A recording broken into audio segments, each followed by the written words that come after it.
In game one, it was a Phillip Urban show. My, oh my, an early 3-run home run. The Reds scored in each of the first 4 innings, and that proved to be more than enough for Anthony DeSclafani. D for dealing. 7 innings of 1-run baseball. And the Reds rolled over the Nationals in game one this afternoon.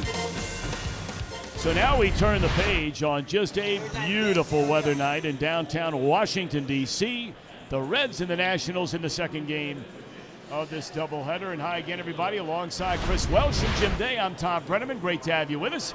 All right, you got a great outing by DeSclafani. Can Matt Harvey do more of the same? Well, you certainly hope so. I mean, just think about the 2 different managers right now. Dave Martinez desperate for a win, but Jim Riggleman's run out a pitcher now that's coming off a very good outing. He had a bump a couple of weeks ago when he gave up a bunch of runs in just a few innings. But Matt Harvey's throwing the ball better.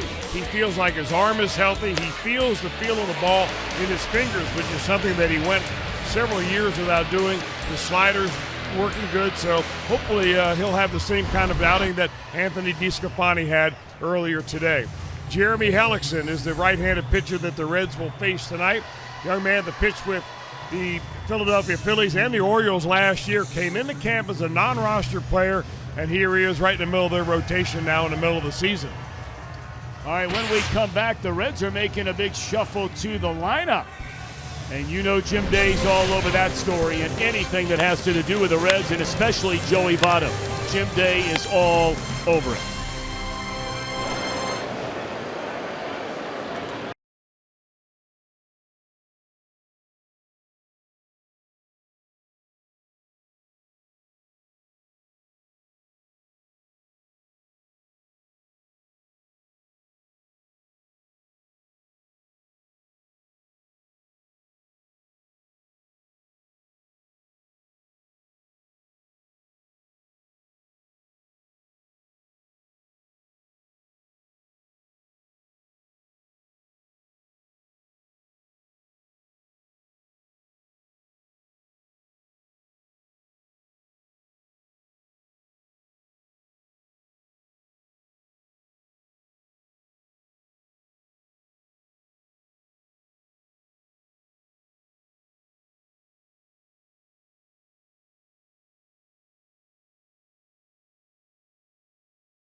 That's what will happen here in Game 2 of the doubleheader, and I asked Jim Riggleman about it.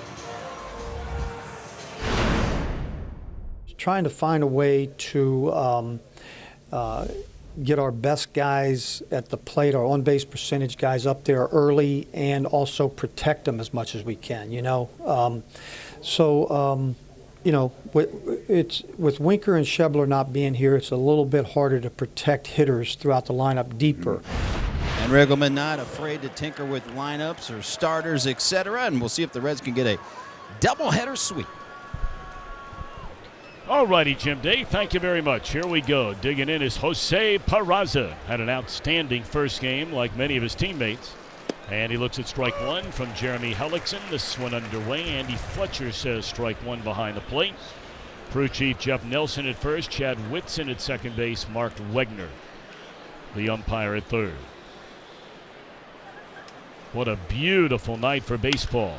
And Peraza puts a charge into one, the opening batter of the game. Goodbye, 1-0 Cincinnati.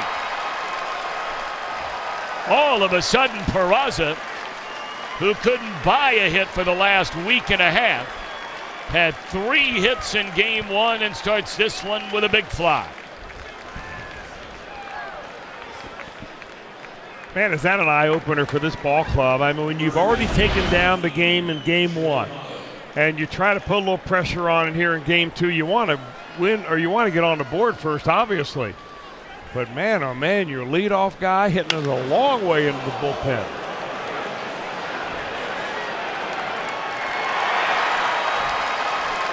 That had a good sound to it. So now Joey Votto bats in the number 2 hole here today. First pitch swinging, a bouncer foul, and he's down a strike. You know, we brought up that Peraza did not have a single base hit in Detroit. And in the first game of this series, he was hitless in his first 4 at-bats. But then Peraza had the 2-run double in the 9th inning here on Thursday night. Team rained out, of course, yesterday. But his first 3 at-bats in game one today went single, double, scored 3 runs. And a home run to begin game 2.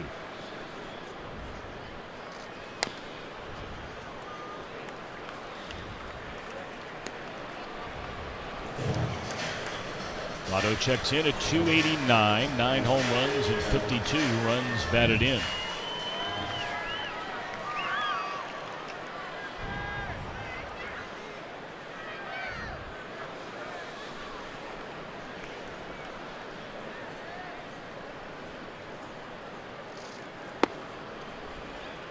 One ball and 2 strikes.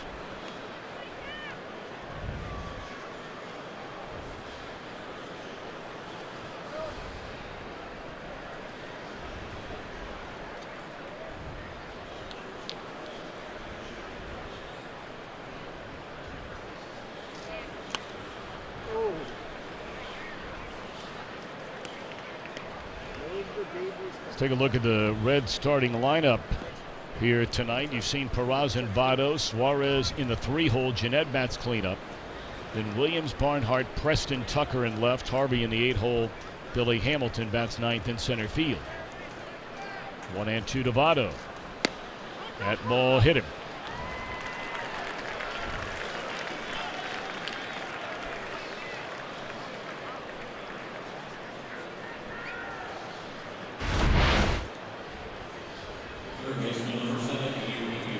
You know, Hellickson had a really funny look at the home plate umpire. In fact, they were going to, I think, maybe even check the tape to see if it actually did hit Joey Votto.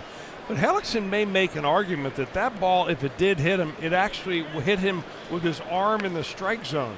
Watch how Votto kind of leans out right there, and that could have been maybe too high to be called a strike, but certainly over the inside part of the dish. That's how close Votto is to the plate. Look at confusion there on the part of Jeremy Hellickson. That's what a leadoff home run and a second batter hit by pitcher do to you. Here's Eugenio Suarez. He was on base 3 times in game 1. 2 walks, a single, knocked in a run. For the time being, moving him to a share of the lead in RBIs with Javier Baez among all National Leaguers. 85 of them.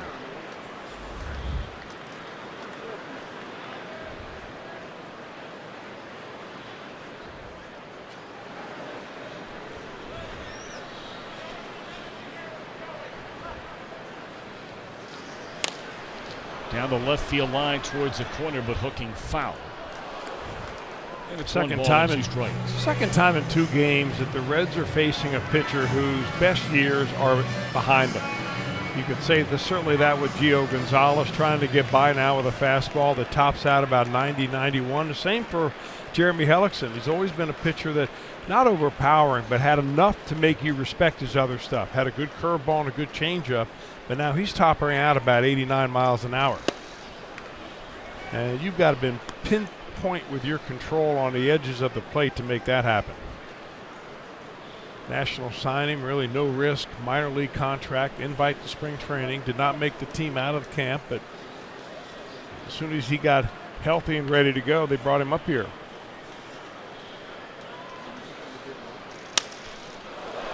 Broken bat, one hopper, and they'll turn the double play as it goes Defoe, Turner, Adams. Let's look at Washington on defense, presented by Ford. Changes from the first game. Harper goes over to right. Michael Taylor will start in center. Defoe and Adams on the right side. And Keyboom behind the plate. Taylor at one time an uber prospect in this organization, but with the arrival of Eaton and especially the arrival of Soto. I mean, they had Eaton early in the year, you may remember, in a starting lineup along with Taylor and Harper in their outfield. But once they brought Soto up, the odd man out by and large has been Michael Taylor.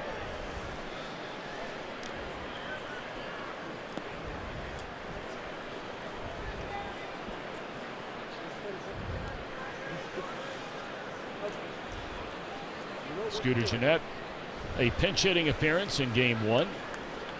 And right back in the lineup in the cleanup spot here in game two. Behind in the count 0-1.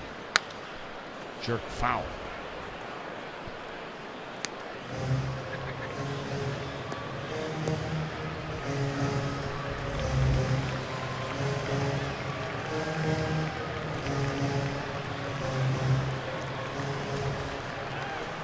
A little better than 32,000 here for the first game of the doubleheader. It appears to be more than that here for the nightcap. Crowd still rolling in by the hundreds, if not the thousands, out there in deep left center field, coming in from the train station. And there's strike three called to Gennett to retire the side. But Jose Peraza begins this one with a bang. 1-0 Cincinnati.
Rises leadoff home run, 1-0. Look at Davey Martinez starting lineup. This Nationals team just one game above the 500 mark. Turner, Soto, Rendon to start it. Harper in the cleanup spot. Adams at first. Taylor in center. Keyboom, Hellickson in the 8-hole. Defoe at second. And on the mound, making his 15th start as a Cincinnati Red, has thrown the ball well outside of really 1 or 2 games, is right-hander Matt Harvey. And they've raised the bar of expectation for Harvey, too. I think that's the other thing that you always want to keep in mind, that when he started getting healthy and throwing the ball harder, and 95, 96, even 97, he has thrown the ball here so far this season, that, you know, you expect a little bit more. I think he expects more out of himself, and, you know, nice guy to have here in the second game with Twin Bill. Well, naturally, Harvey has faced the Washington Nationals a pile of games in his major league career. Tonight is his 17th game, his 8th start at Nationals Park. Career 3-6 record against Washington, a 3.3 ERA. This one on the ground at Scooter, and that'll take care of Turner, 1 away.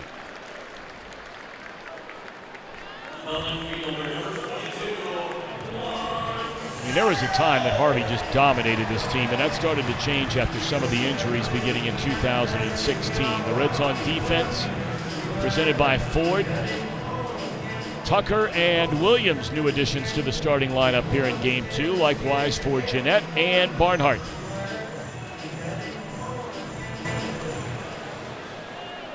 Soto moved up like Joey Votto's moved up to the number 2 hole in the batting order.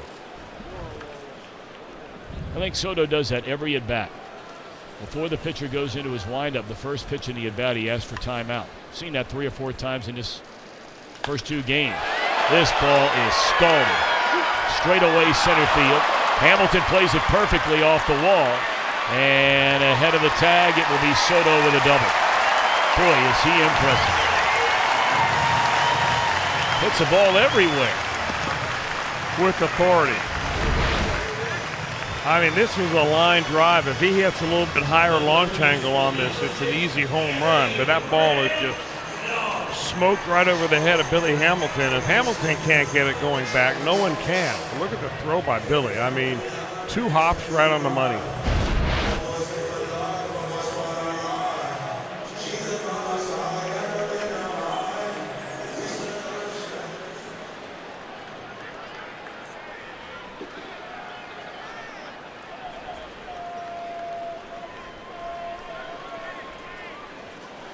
So now it'll be Rendon, the third baseman.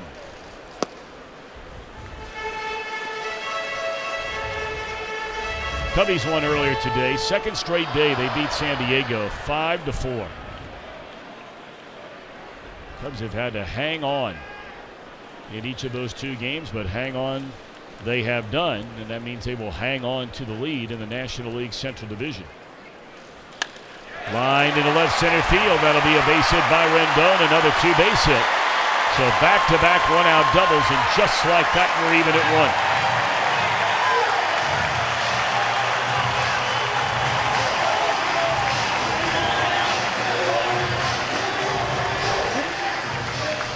1. Well, the key for Anthony DeSclafani this afternoon, he was just staying out of that part of the plate. He was all over the edges. He had a nice breaking pitch.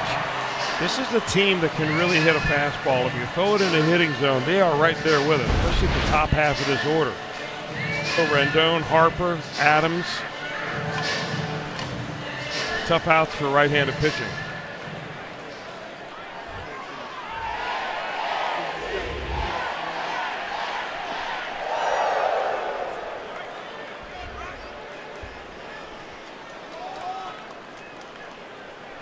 So a 1-1 game, runner at second, and here now is Bryce Harper.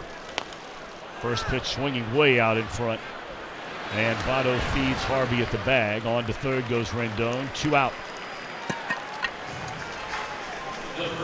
Well, you'll take that swing on that pitch any day of the week with Bryce Harper.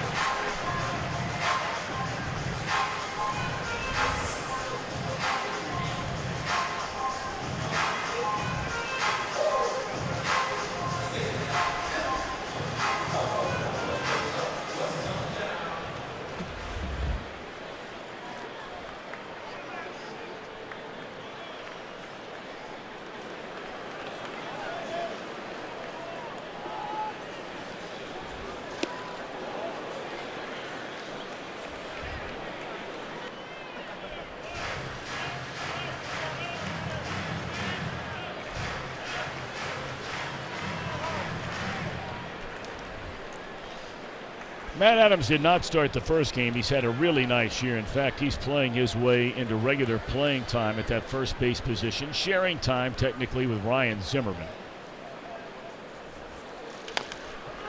And Votto again will handle the bouncing ball, and again will give it up to Harvey to retire the side. Doubles by Soto and Rendon tie this game at 1 at the end of 1.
Sports Ohio brought to you by Chevy. Check out their award-winning lineup only at your Tri-State Chevy dealer. By Skyline Chili. Feeling good, it's Skyline time. And by GMC.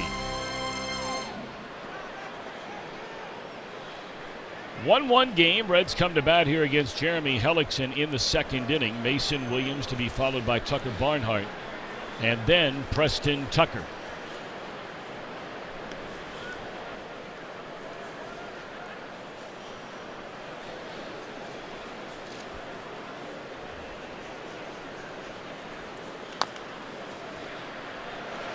Tapper down to first, and that was easy. First pitch out on Williams.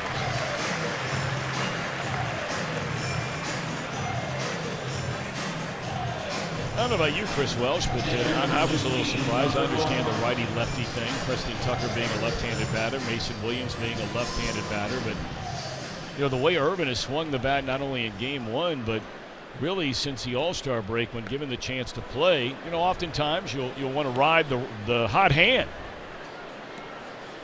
I'm sure he'll be asked about that, or, you know, once the clubhouse gets open for the press after the ball game. But what the heck, you really don't know what's going on down there as far as the reasons why certain lineups are ever put together. Sometimes it's matchups, you know, lefty righty. Sometimes it's, you know, history of guys having something going on against the opposing pitcher. But I'm with you, the way that Phillip Ervin swung the bat in the first game. When you're hot, you're hot. Mm-hmm. Boy, was he hot.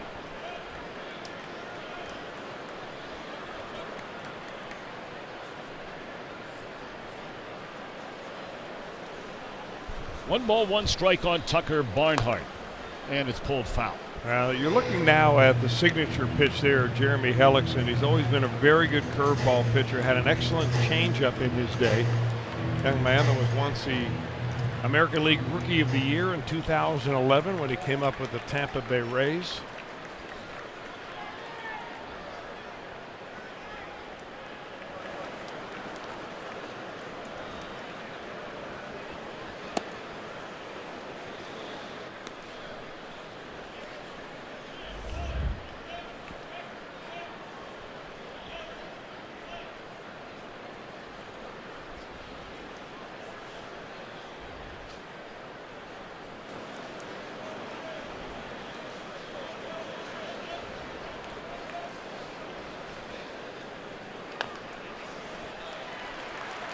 Handled by Hellickson, and that's out number 2.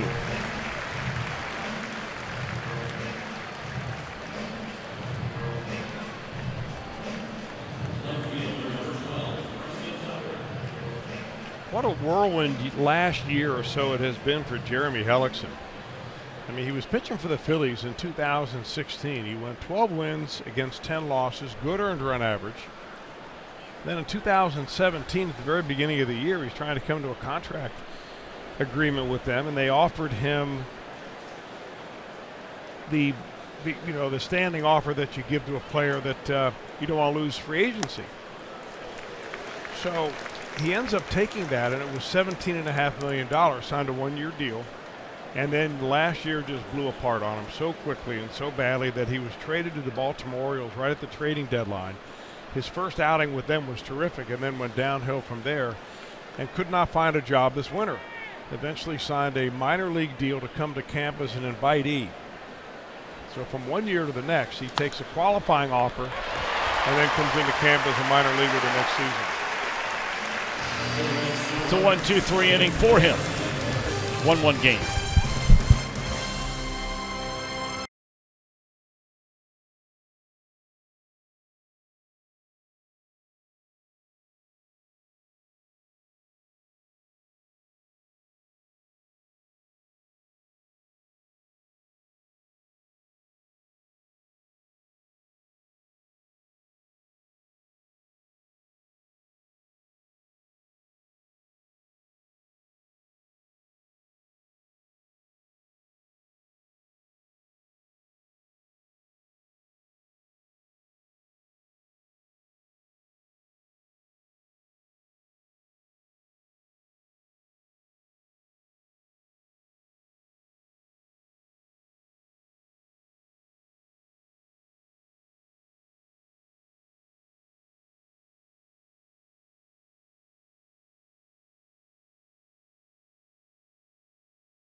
Doubleheader since 1997. Not a great record in the first 14.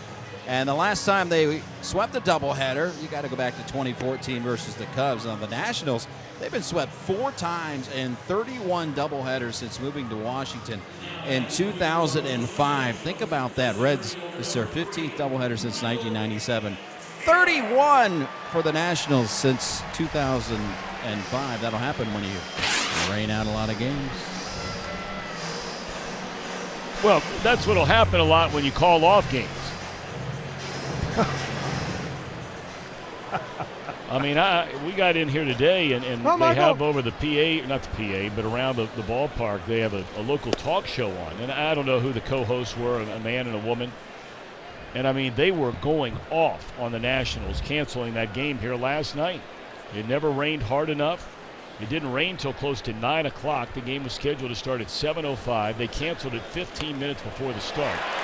There's a bunt by Taylor. He can fly, and that's a bunt hit.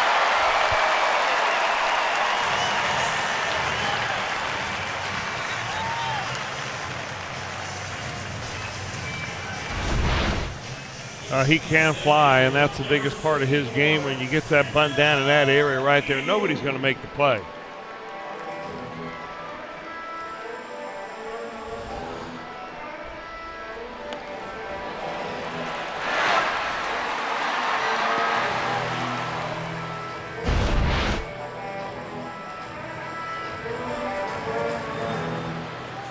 Thinking stolen bases, you're thinking right with Taylor out there. He's got 24 bags already. He's only been thrown out 5 times.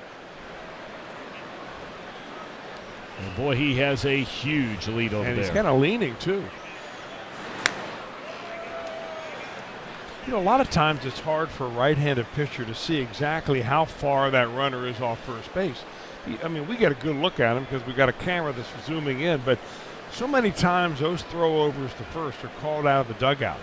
You just take the pressure off the pitchers to determine when you want to go over. That would have been Harvey's.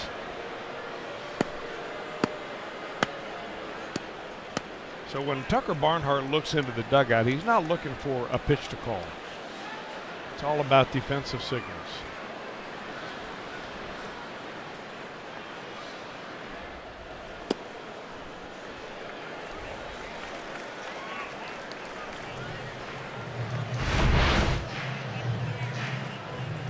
Wants his other glove.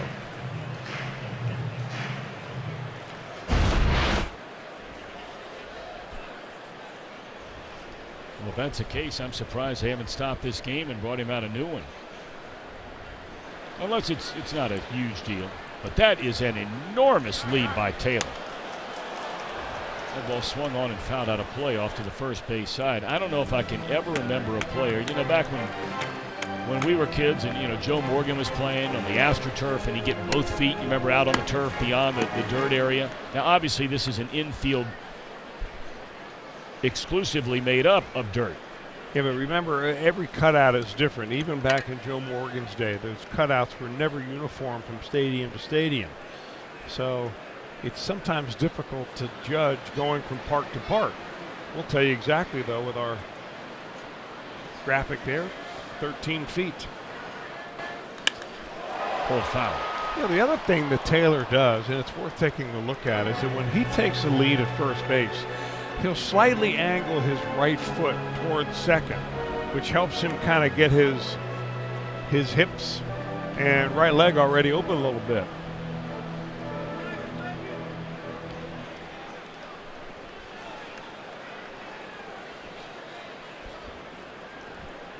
And Votto now has that new glove over at first base. So he got it to him quickly.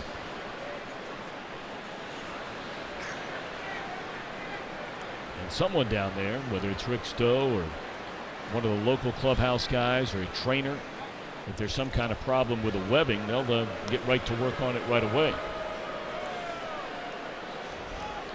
StatCast AI, powered by AWS, the lead of Taylor. He just keeps going.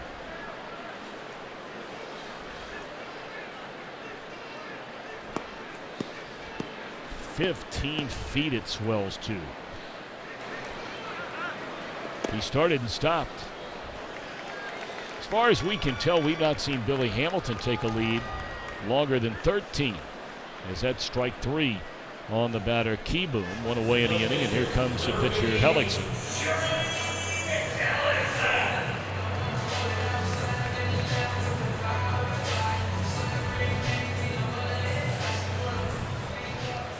Hellickson 2 hits and 25 at bats. He has a double and a run batted in.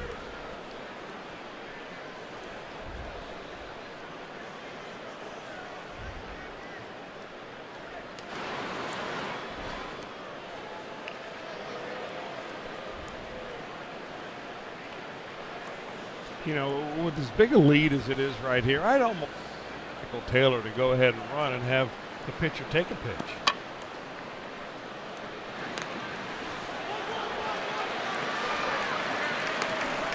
Give Hellickson a sacrifice, his second of the year, and Taylor ends up at second base anyway. What do you mean? Well, I mean, we've seen it happen with Billy Hamilton on first base and Peraza at the plate. We've seen Jim Riggleman opt to, you know, either bunt him to second or let Billy try to take second and then bunt him to third. So the whole idea, of course, with one out, it's not quite as effective. Well, I misunderstood where you were going. You were coming at it from a national standpoint. Yeah, Let the guy steal second, then butt him to third. Thinking, Yeah. Why don't you? He's got a 15-foot lead, and he can probably get a pretty good jump. So why not let him steal second, then sacrifice him to third? And that would be if you had nobody out in the inning, but now you've got 2 outs after that sacrifice. Lined into center field, a base hit, but the sacrifice will enable the Nationals to take the lead. Boy, what a throw by Hamilton. That's one of the fastest players in the league coming around third base, and he made that very close. I can't believe he made it that close, actually. The ball's hit very hard, right on the button by Defoe, and Billy Hamilton gets to it and throws a perfect shot over the mound right there. And if it wasn't Michael Taylor running, you'd have your third out at home right here.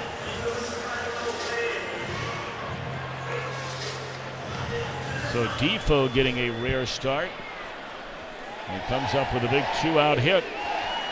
Nationals lead for the first time in this game. Harvey has given up single runs in each of the first 2 innings.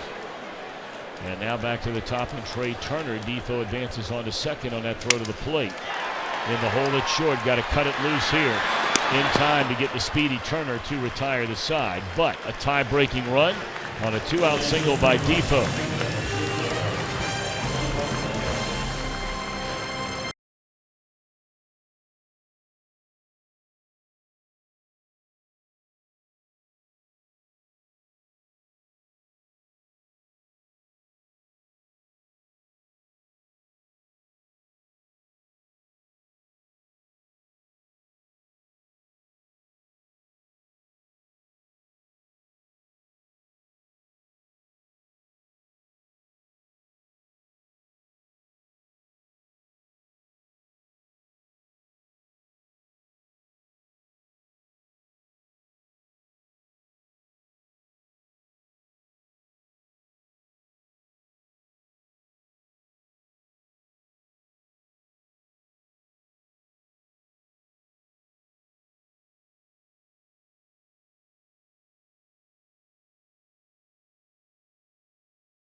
They scored. It was Michael Taylor coming around third base, and Tucker Barnhart was the catcher right here, getting a throw on 2 hops from Billy Hamilton.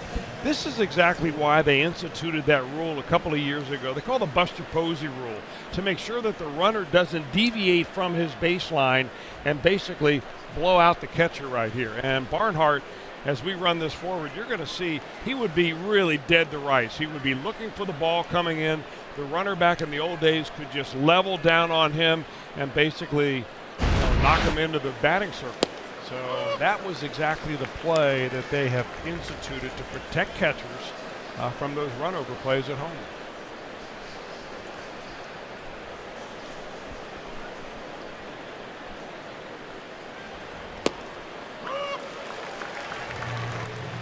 Matt Harvey to lead things off. He's still looking for his first hit as a Red. He had 2 with the Mets early in the year. He's 0 for 27 with the Reds, and quickly behind here at 0-2.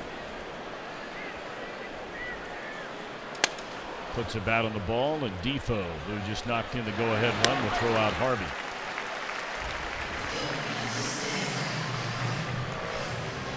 MLB at Bat, your #1 Cincinnati Reds app. Check it out. Download MLB at Bat today.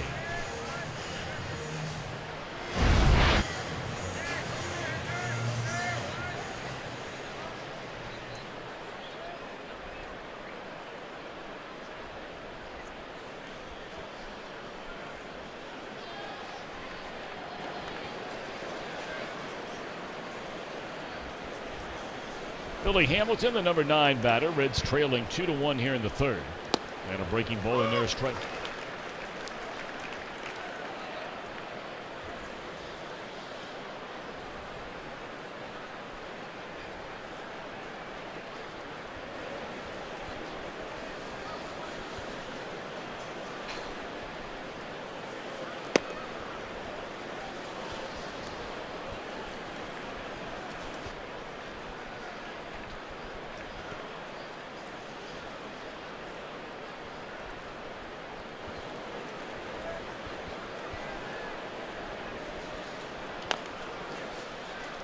To the right side, and the glove flip by Defoe. Beautifully done.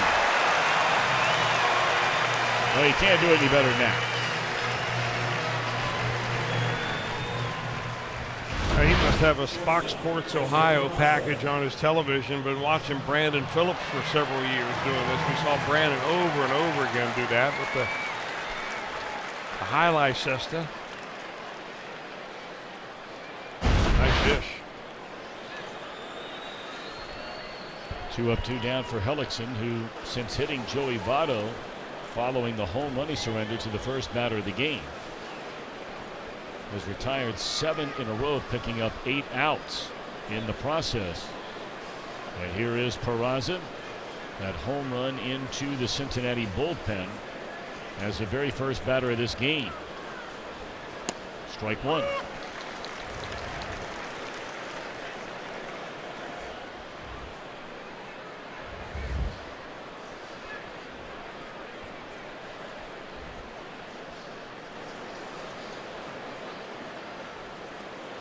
Certainly out there on the scoreboard, you can say, well, it's only the 4th of August, but make no mistake about it, the Nationals, and I'm sure many of their fans, take a peek out at that scoreboard to see what's going on regularly with the Phillies and with the Atlanta Braves. Phillies haven't started yet. The Braves are scoreless in the 2nd inning in New York. Popped up. Right side for Adams. Back-to-back perfect innings for Hellickson. Nationals lead after 2.5, 2-1.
'17, 18, 19. That's a Friday, Saturday, Sunday. And on the 18th Saturday, if you're first 20,000 fans through the gates, you get a Scott Schebler bobblehead presented by PNC Bank. You can be there for as low as $12. Go to Reds.com. Good homestand coming up. Really good homestand. Diamondbacks for 3, the co-leaders in the National League West. The Indians come to town. A 3-game set. Leaders in the American League Central, and then the Giants. Just a handful of games out of first in the NL West.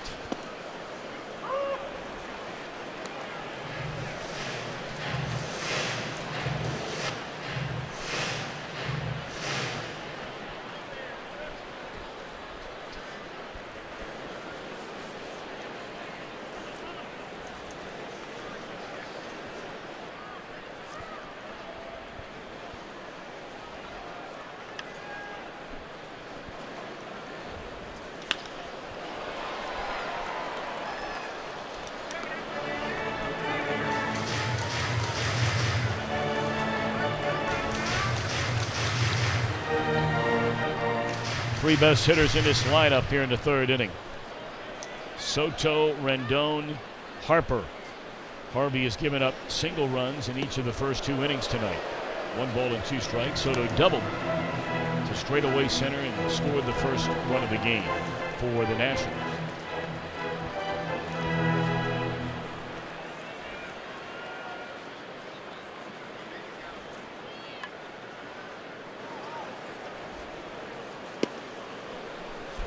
The Boston Red Sox beat the New York Yankees again today. The final score was 4-1. The Red Sox are now a stunning 44 games over 500. Base hit right field by Soto.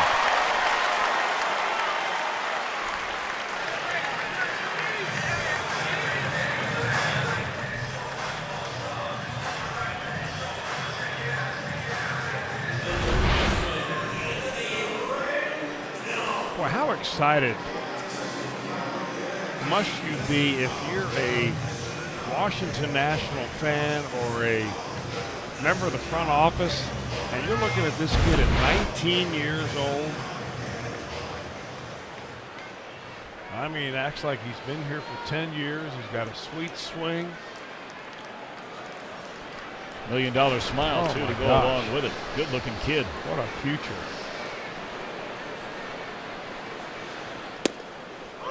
Rendon knocked in Soto with a double to left center field in the first inning. His 54th RBI.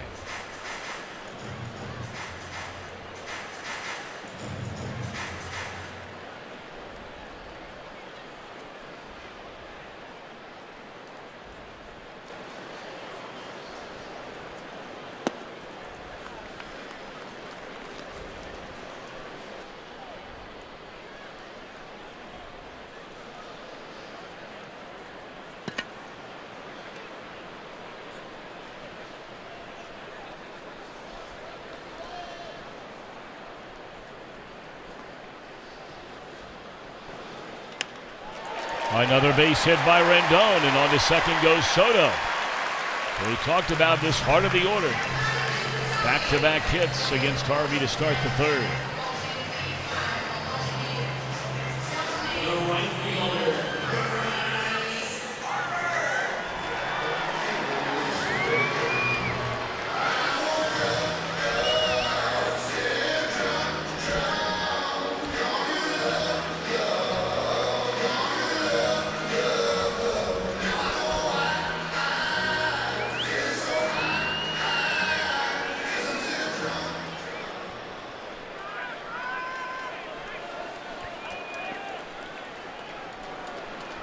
Harper bounced out to Votto his first time up.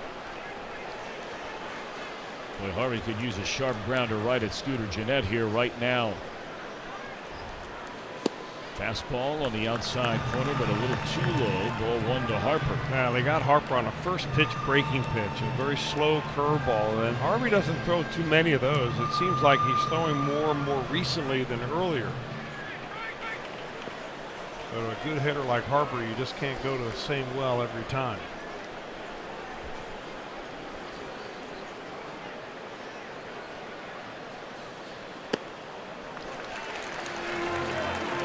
And this is free agent season. It's not been the best of years for Harper.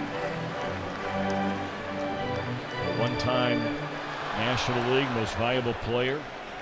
Went to the All-Star game this year, but that was voted upon by the fans. Had they not voted him in, he would not have been in the game this year.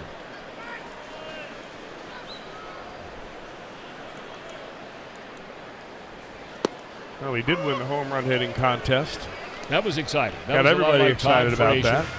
In Cincinnati. And you know, ever since the All-Star break is when, I mean, actually before the break, but evident since the break, he's really caught on fire. So the old myth of the home run hitting contest causing batters to go into a slump ends right here at Bryce Harper. Yeah, 359 batters Harper since the break, with 13 runs batted in and 3 home runs.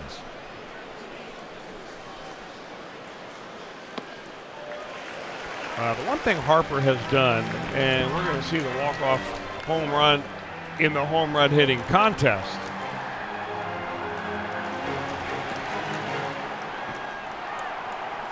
That had to be exciting. I mean, remember how cool it was when Todd Frazier won it in Cincinnati? Sure. I mean, Tom, you were right down there on the field doing the MC. Mm-hmm. Same feeling must have been right here in Nationals Park. No doubt.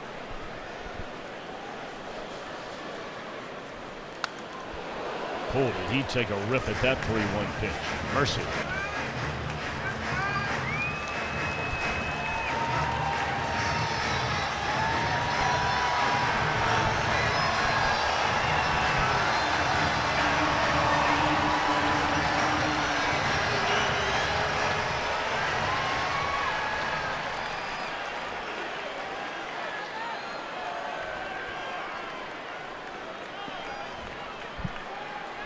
See his career numbers against Matt Harvey, just 5 of 33. And now the 3-2 coming to Harper. Jerk foul.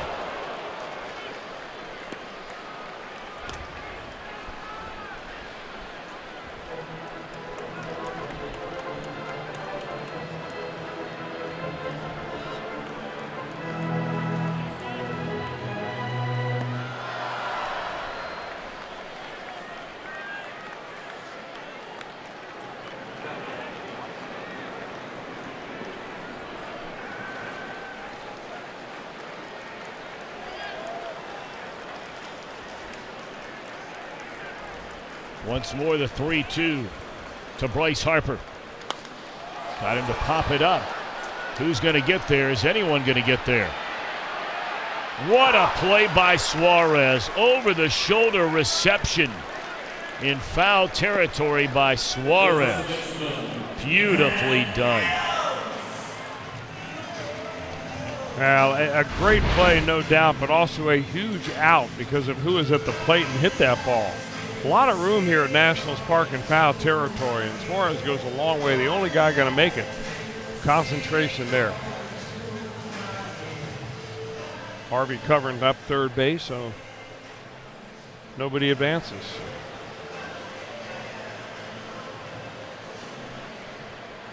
Harper, one of those guys, certainly not afraid to show emotion playing the game of baseball. You may remember years ago, he was a guy that said, hey, look, does anybody have fun playing this game anymore?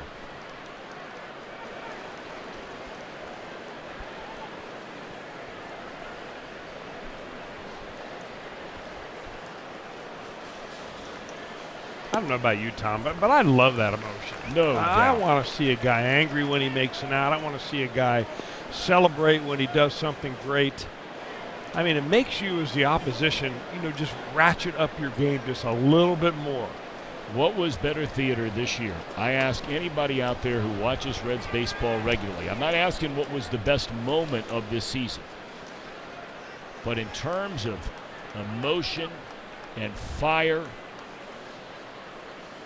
than the Javier Baez-Amir Garrett exchange the last time. In fact, the Reds played a doubleheader back in the month of May. Both benches wound up emptying, and Rizzo was screaming at Amir Garrett. That is a fair ball by Votto. Scoring is Soto. They're going to hold Rendon on a double by Matt Adams. 3-1 Nationals. They scored in each of the front 3 innings.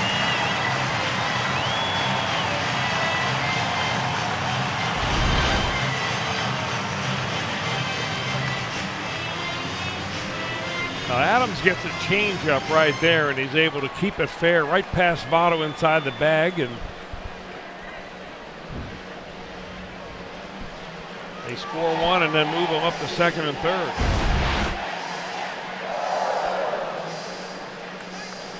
And right now, Matt Harvey's going to have to figure out a way to stop the good swings that the Nationals have had on him here this evening. Well, you're not lying about that. They already have 7 hits, and we are just 2 1/3 innings into this game. And there have been some hard hit balls, too. Yes. We're not talking about balls that just, you're getting in on the hands or on the end of the bat. They're centering it up pretty good. Right now, he's just not on the edges with his pitches. And this is when you really, instead of trying to reach back for more stuff on your ball, you reach back and you're more concentrating on where you throw it, with a little bit more movement and a little less velocity.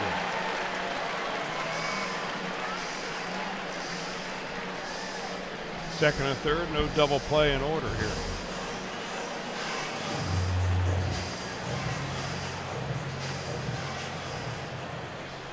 So the Reds are going to bring their infield in. Single runs in each of the front three. This is a big series or sequence of hitters in this game. Keep it 3-1 or keep it within 3, for example. You start falling behind 5-1 or any further than that, you could be in trouble.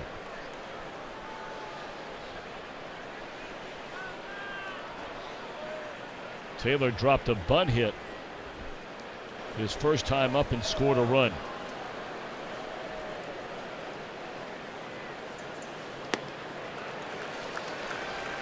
I almost wonder if they don't just go ahead and intentionally walk him now. Yeah, it looks like an unintentional, intentional walk, and now they're going to make it formal.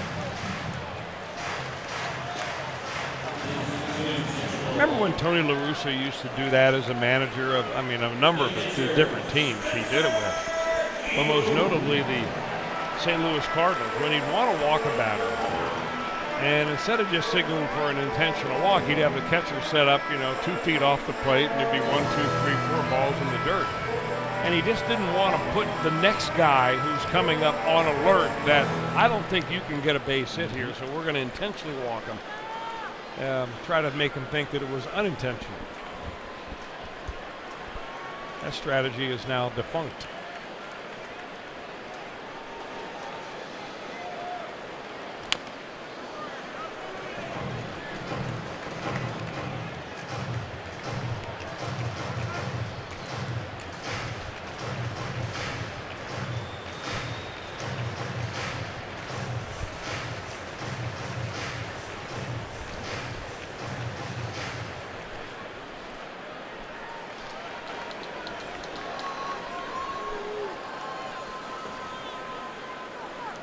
Keyboom, the catcher, fouls it off out of play, and Harvey jumps ahead of him at 0-2. He looked at strike 3 his first time up, and Harvey could use another one of those right here and right now.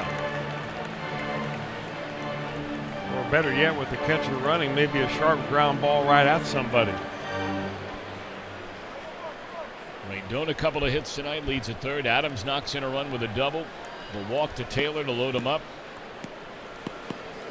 Keyboom has hit into 2 ground ball double plays this year.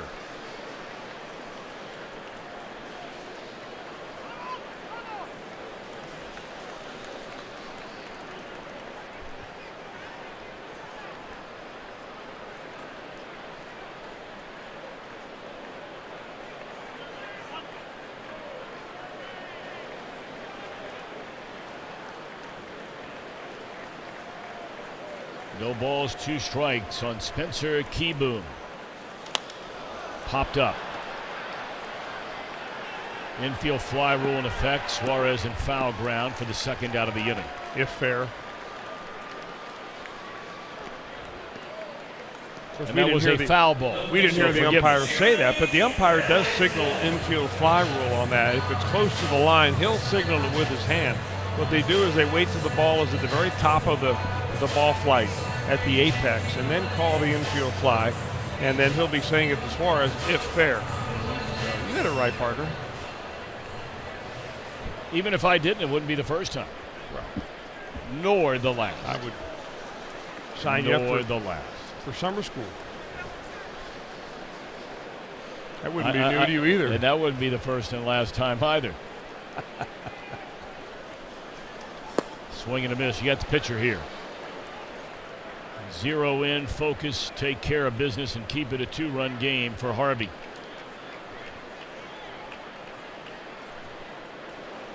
'25th pitch of this inning. I remember Hellickson was the opening day pitcher against the Reds in 2017. Yes. Hit a triple that day. Yeah, he was the guy that said later after the game, and it's one of those moments I will never forget, much like the Trevor Bauer line that many Indians will never forget. That he ran out of gas after having to run a triple on opening day.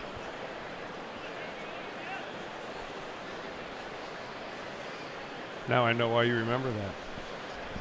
I'm telling you, I couldn't believe it. Even if it's true, you never admit it. Ground ball to short. And the inning is over. So good recovery there by Harvey. The Nationals do get a run, but they leave them loaded. Still a ball game.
Presented by authority of the Cincinnati Reds, it may not be reproduced or retransmitted in any form, and the accounts and descriptions of this game may not be disseminated without the express written consent of the Cincinnati Reds. Welcome back to the nation's capital, Washington, D.C., Lincoln Memorial. Stunning at the other end of the mall from the United States Capitol building. Tonight's IGS bringing the energy. In the month of August, look at the three guys that have had a better all-time on-base percentage in the history of baseball than Joey Votto. I think you've heard of those three before. And even the guy behind him. The front three Hall of Famers. Controversy continues to surround Bonds.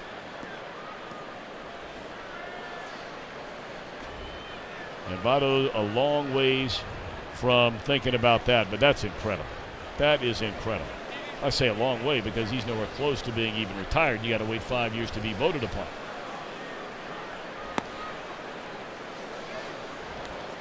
Well, we talked about the Nationals, the best hitters in their lineup coming up in the third, and they produced a run. The Reds have the best in their lineup to begin this fourth, trailing 3-1. Votto, Suarez, Jeanette. Votto hit by a pitch his first time up.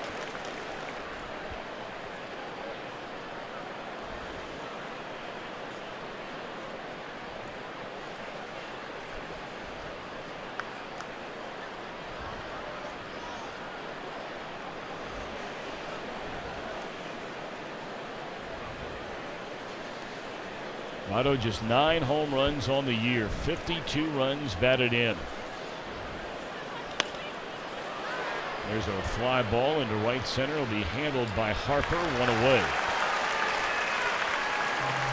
Well, there's no question that in tonight's ball game, Jeremy Hellickson is certainly calling his own game.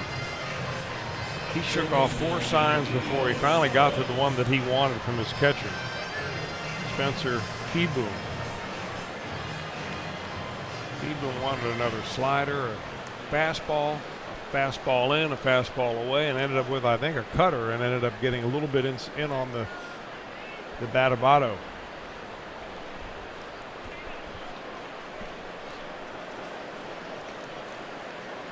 Suarez bounced into a double play in the Reds' first inning.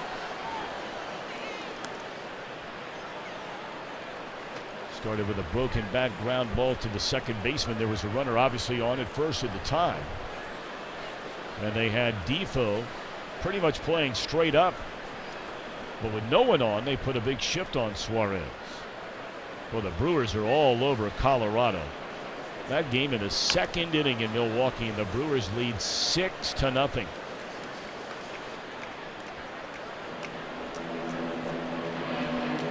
And the Phillies, to a lesser extent, not wasting a lot of time jumping on Miami.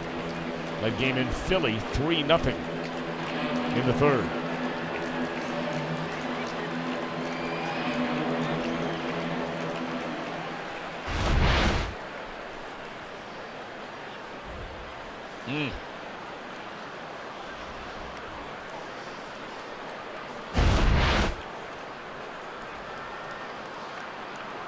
Still hurting a little bit. You can see it on his face.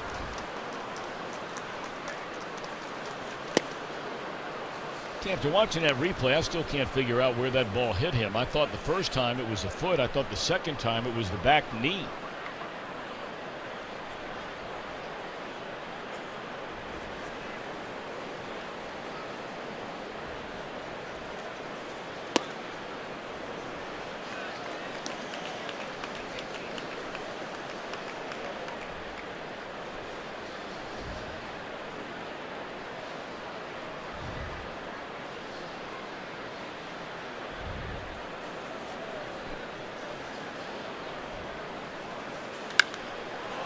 Suarez, a high drive in a deep left field. He has done it yet again. What an unbelievable year this guy is having. 85 runs batted in now for Suarez. We'll have to check what Javier Baez did earlier today. He was one behind Baez when this doubleheader began.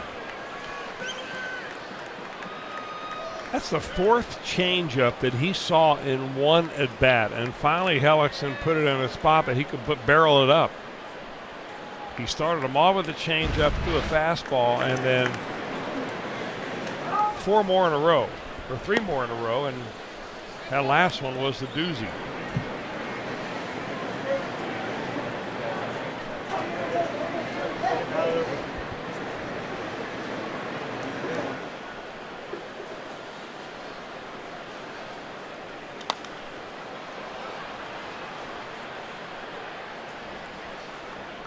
Taylor handles a fly ball from Scooter.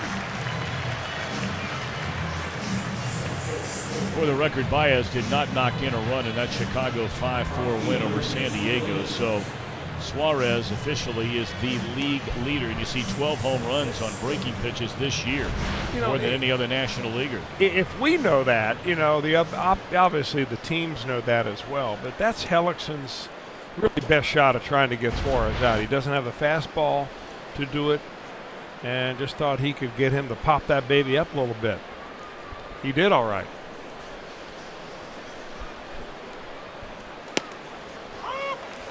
Tell you, who's right on that leaderboard of home runs on off-speed breaking pitches is Scooter Gennett. Yep. Both those guys excel at that.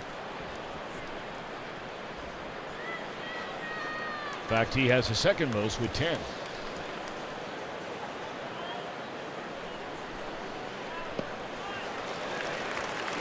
Mason Williams. A count of no balls and 2 strikes. He bounced down to the first baseman, Matt Adams, his first time up.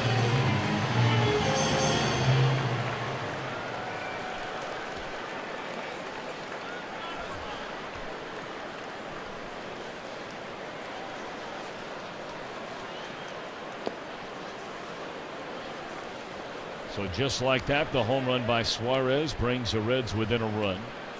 We are in the top of the 4th inning. Reds big winners in game 1. If you weren't with us, 7-1 the final.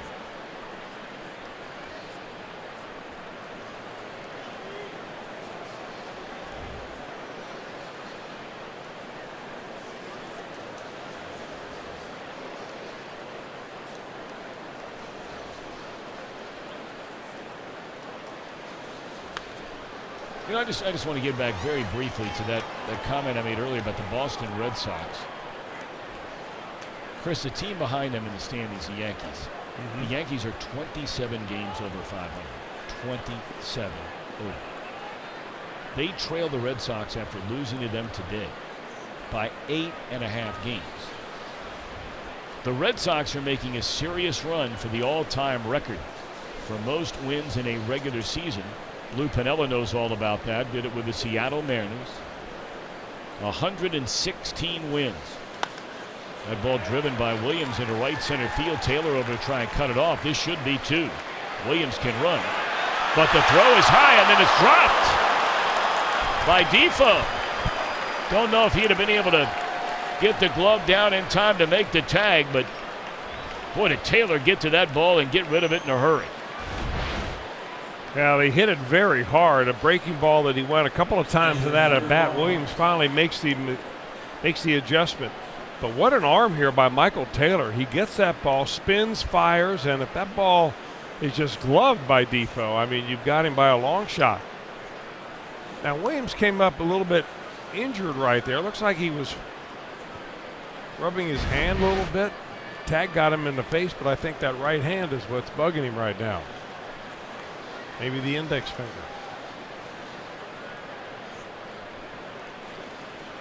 No one from the training staff going to come out. He's a tying run out there at second base for Tucker Barnhart. He tapped out to Hellickson his first time up.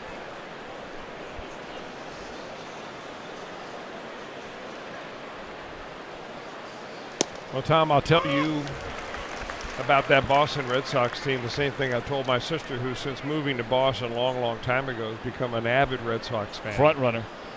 And I said it's perfect. They're setting themselves up perfectly for a first-round loss to a wild card team. You're right. And believe me, if you've ever spent any time in that part of the country, that's exactly what they're saying too. Although they're not nearly as sarcastic or, negative about it since they finally broke through and won a couple of World Series. But hey, who looked better last year than the Cleveland Indians? In the regular season, nobody.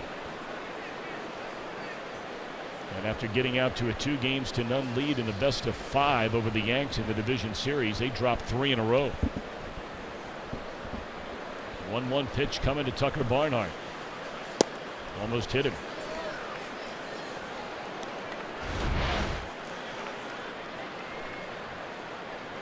Well, Williams got his finger stepped on. He was spiked there.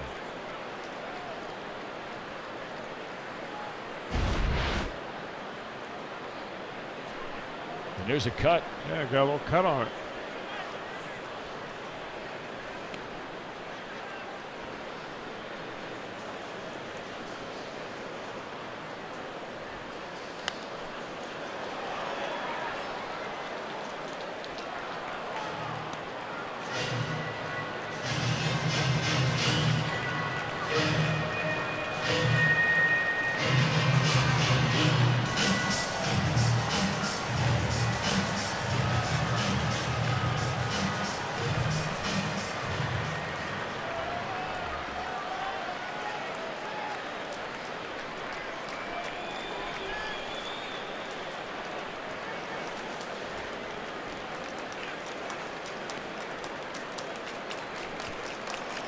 And 2-1 Tucker.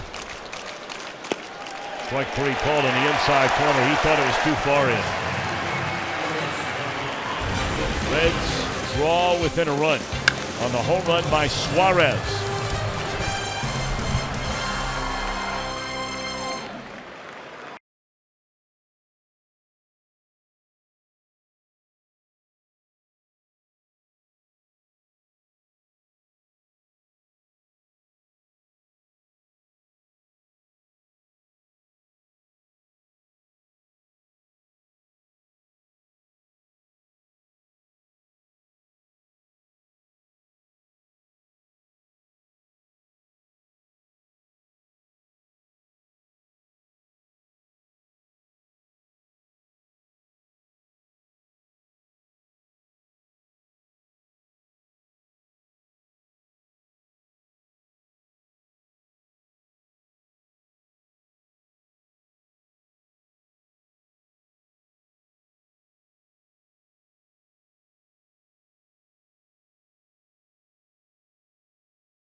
better than the Lincoln Memorial, and Scooter Jeanette made a nighttime pilgrimage. We went and saw the Lincoln Memorial last night. That was the first time I saw it at night. It was actually pretty cool. Yeah. It doesn't make me feel any more like proud to be an American or anything like that. I think it's just like, wow, like this, like how special this is. This is, you know, something that was so important to,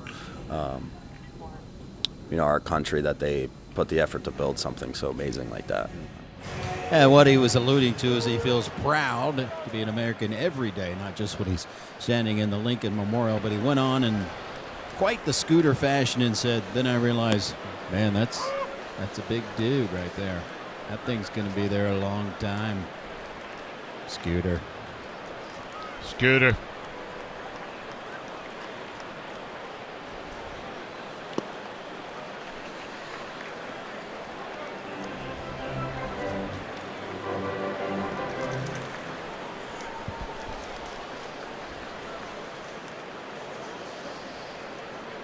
Defoe to start things against Harvey, who's been scored upon in each of the front 3 innings tonight.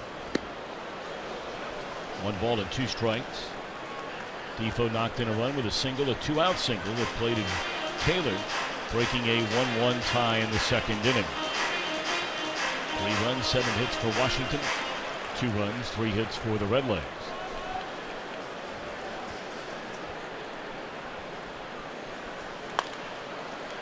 Back up through the middle.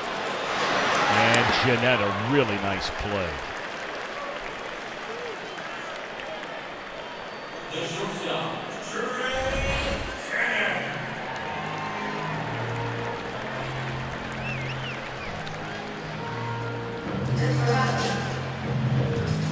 I'll tell you what, both these teams are playing hard. You know, they played a good hard game in the first game, even though it was a lopsided loss by the Reds. Jeanette had the day off, I think, except for a pinch hit appearance. But,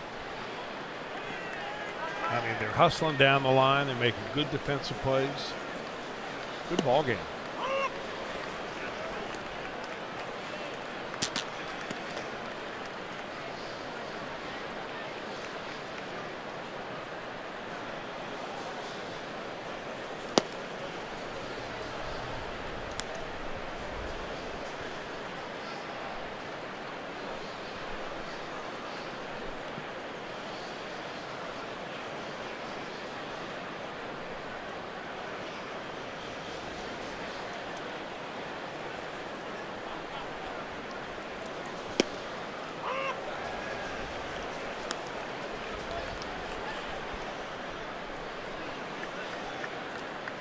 Trey Turner, a count of 1 ball and 2 strikes, already a pair of ground ball outs.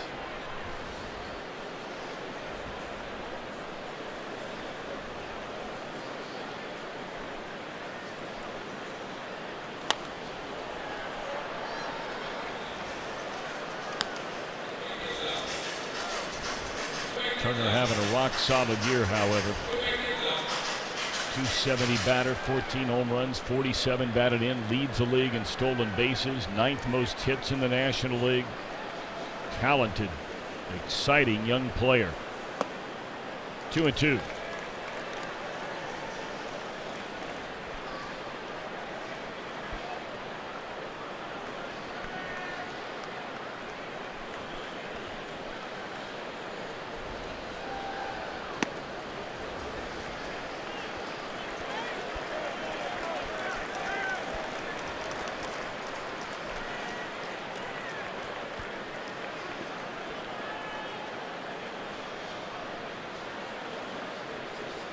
Three-two pitch. One hopper. Scooter plays it off the boiler, and that's out number 2. Please join the Boys and Girls Clubs of Greater Cincinnati for the 4th annual Sand Volleyball Classic on August the 11th. Co-ed teams of 6 are welcome to compete for a great cause. As you know, register today at bgcgc.com.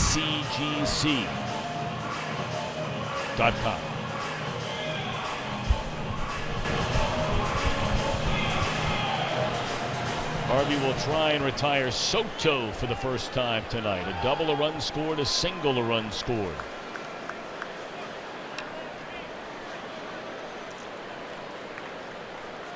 Soto brought up on May the 20th, and he has been nearly a .320 batter. OPS of up over 990. Draws a lot of walks and frequently strikes out.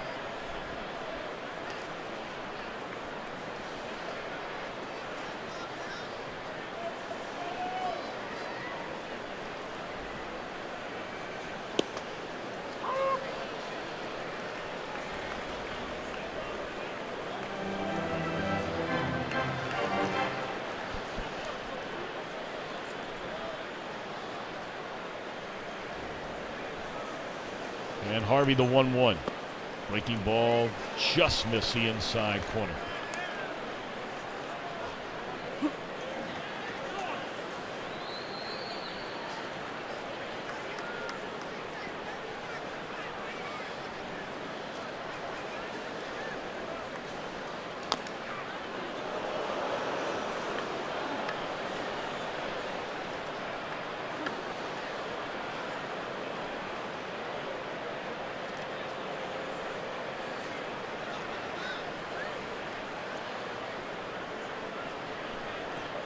Well, this is not a good sign at all.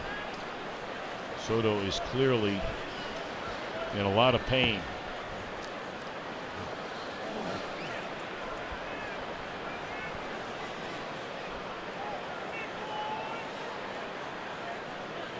To get a look at him, you may recognize that trainer that is kneeling next to Juan Soto is former Reds trainer Paul Lassard.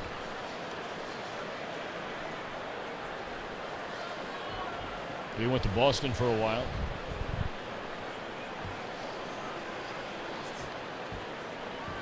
Many years after being in Arizona. And Soto still down on both knees. He's going to try to get up, it looks like. He doesn't even want to test it, does he?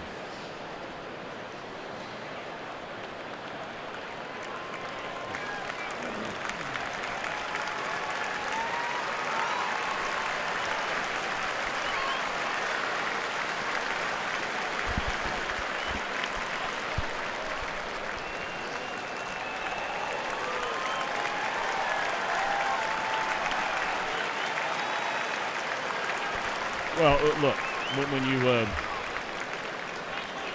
when you get hit there, and that's there.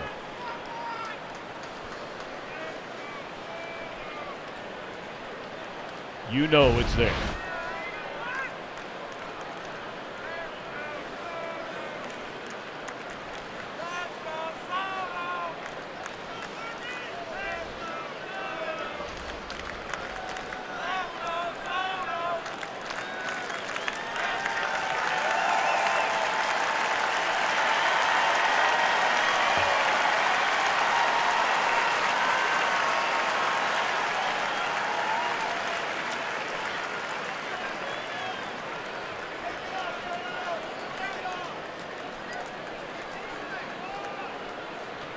So an extra couple of minutes to gather himself for Soto.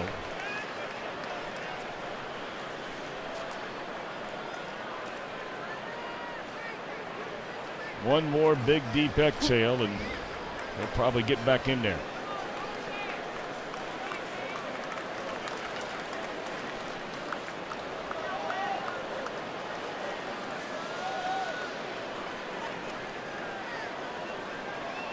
Two and two the count. Harvey rocks back and delivers.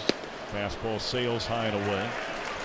Harvey trying for his first scoreless inning. At the same time, it would be a perfect inning.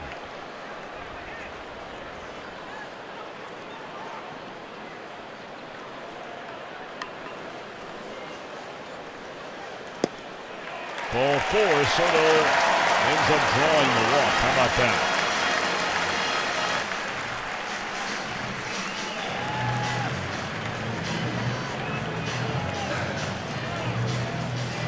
Darwin going to make a call down to the Reds bullpen. We saw Austin Bryce up earlier. It's the second walk given up by Harvey. The other was an intentional walk. Looks like this time it might be Wandy Peralta answering the call, and that's Darwin out there to take a little bit of time. They have a 30-second clock that starts when, I believe it starts when he gets to the foul line.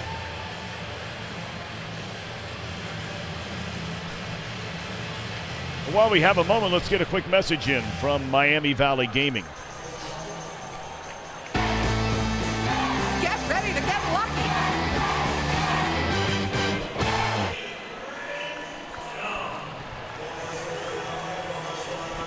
Also take a moment to shout out a little happy birthday greeting to Paul Dusing. Paul Dusing, a former Green Beret, retired, celebrating birthday number 69. Today's from Florence, Kentucky, with his wife Betty Jo and family there, Amy. They went to the Vietnam Veterans Memorial today and having a big time out here in Washington, D.C. That must have been a special trip for him and them. Oh, my. Thank you for your service. Line drive left center that will find the gap. On his way to third, Soto. And I have no idea where in the world that ball was going. It actually hit the second base bag, but there was nobody there. He overthrew two cutoff men. Well, it really wouldn't have made any difference. I think the runner scores no matter what. It just looks awfully bad at the end of the play when you're throwing somewhere where there's no one standing. This ball is smoked. After a walk to Soto, Rendon wastes no time at all. And Preston Tucker's throw goes to the bag. Actually hit the bag. If somebody's standing on the bag. Other than Anthony Rendon? Yeah, who knows?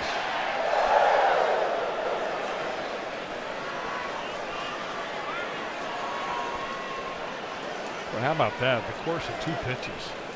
Ball four to Soto and then first pitch to Rendon. And you have a run in after it looks like you were going to get out of the inning. Not only get out of it, but get out of it in a 1-2-3 fashion.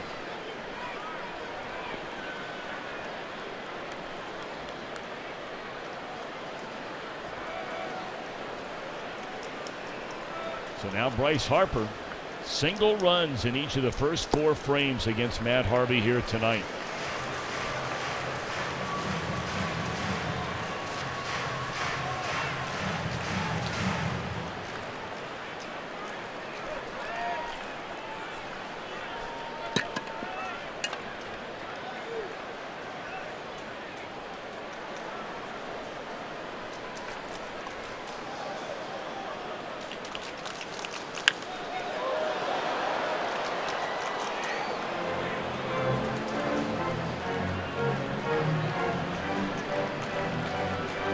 Harper 0 for 2 is bounced out to Votto and fouled out to Suarez. Reds got a run back on the Suarez home run in the top of the fourth, but as Chris just mentioned, a 2-out walk to Soto. A run scoring double by Rendon, who's knocked in 2 of the 4 Washington runs tonight.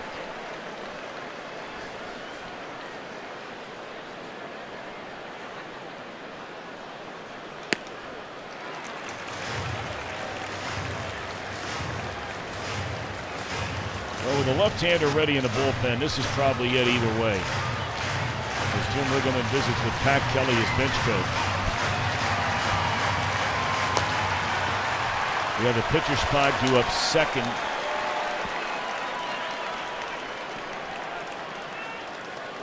When the Reds bat in the 5th. 3-2 on Harper.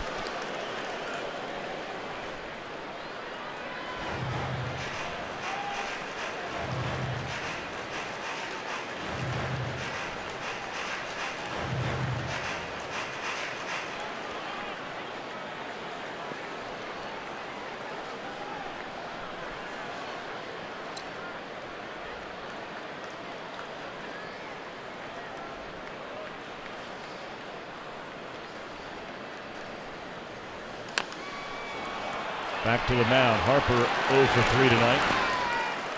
But 2-out action. And the Nationals at the end of 4 lead 4-2.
Was brought to you by your local Ford dealer, Ford Go Further, and by Cincinnati Children's, now ranked number 2 in the nation by U.S. News and World Report.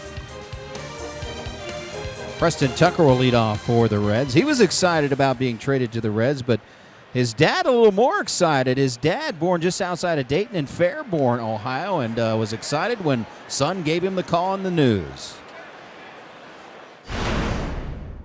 Absolutely. He was pumped. Again, it was about midnight when I got a chance to tell him, so he was probably half asleep. But yeah, he was excited, and he's going to probably try to make a couple games up here as soon as he can. Favorite player, Ken Griffey Jr. had all kinds of junior posters in his room when he was a kid. How about that? That's good stuff. Quick out to begin the Reds' 5th inning.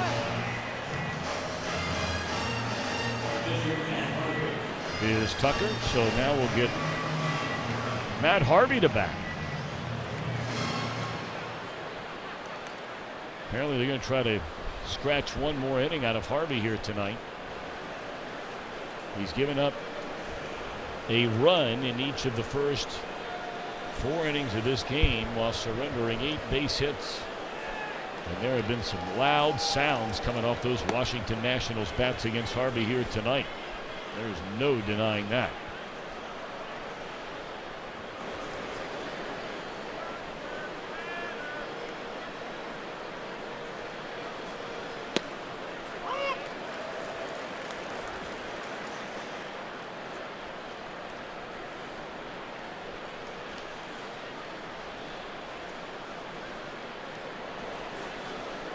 One ball and 1 strike.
That ball driven hard into right field, but able to get back there and get it as Harper.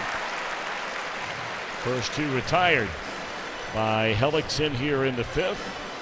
Don't miss this year's St. Elizabeth Healthcare, a night of their own. This is for the ladies. This is an awesome night, I'm telling you. You get dinner, you get drinks, you get to meet the Reds coaches, you take swings in the batting cages, you put the gear on and learn how to catch. I mean, I'm telling you, it's a great night. If you're looking for something to do with the ladies, you'll be stepping out of the box a little bit here now. But I can promise you, you'll have a ball. Reds.com/baseball101. It is a great time. 2 down in the inning for Billy Hamilton. Pushes a bunt, third base side. Rendon bare hands and got him. That's about as good a play as you will see a third baseman make. Reds are gone in order. Get one more look at it. Middle of the 5th, 4-2 Washington.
baseball brought to you by T-Mobile. Told you about the Brewers.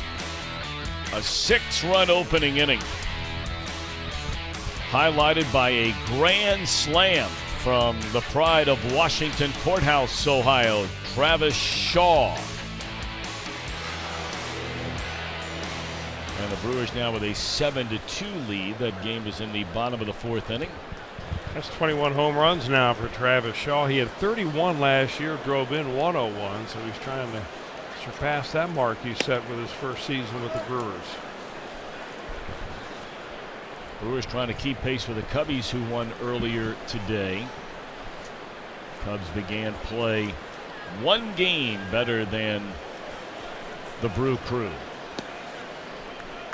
Pirates are trailing the Cardinals 4-1. That game in Pittsburgh. They're in the 4th inning there. Philadelphia all over Miami, 5-0 at the end of 3. And the Mets a 1-0 lead over Atlanta. They're already in the 6th inning in New York. That ball is mauled into right center field and long gone for Matt Adams.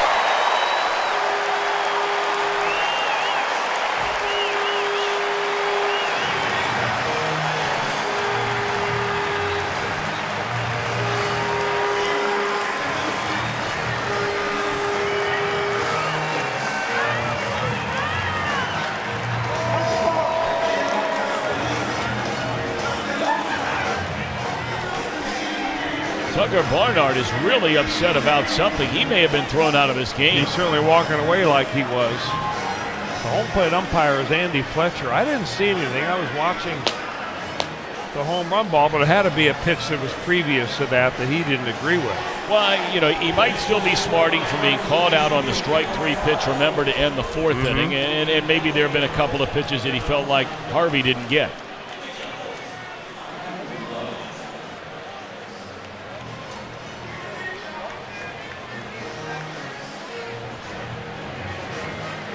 Apparently Tucker said something it looked like right after contact was made on this pitch.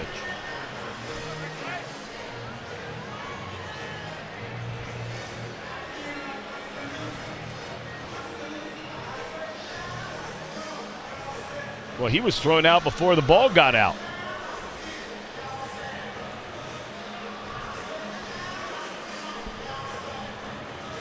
I think Barnhart was thrown out before the ball landed in the stands.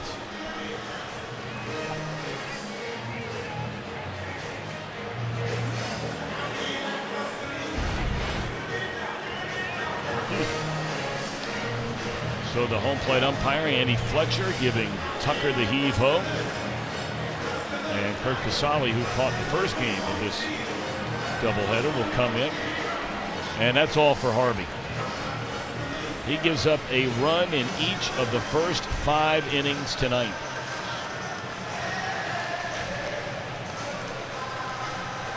Four-plus innings, 5 runs, all earned. And this will be our Skyline Chili call to the bullpen, as Austin Bryce added as a 26th player for this doubleheader. Will come on to pitch. We'll be back in a moment.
2-ball game, and Austin Bryce comes on now to pick up for Matt Harvey, who's now in the dugout. In the dugout also, actually in the clubhouse, is catcher Tucker Barnhart, ejected by the home plate umpire Andy Fletcher. The count was 1-0 on this particular pitch. Look where the pitch is. And Barnhart thinks it's a strike, and the hesitation right there gives you an indication, all right, what's going on here? And then the very next pitch is the one that Matt Adams slammed into the right field bleachers. And look, all you have to do is go check the numbers. Hitters' batting averages with a 2-0 count as opposed to a 1-1 count. Pretty big difference. Adams then clobbered the 2-0 pitch out into the stands. Austin Bryce will take care of Michael Taylor. First out here in the 5th inning.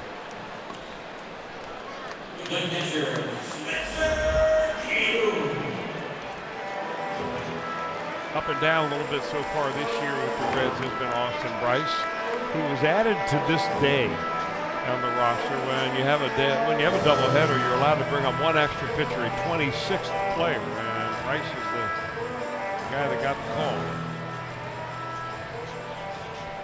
And, you know, it's been asked before, when you bring up an extra pitcher, do you have to use him in just one of the 2 games? And the answer is no. You can use him whenever you want. He's here for the day because you're playing a doubleheader. So he's really here for the day-night. Day-night, yes. Thank you.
And there's a walk to T-Boom by Bryce.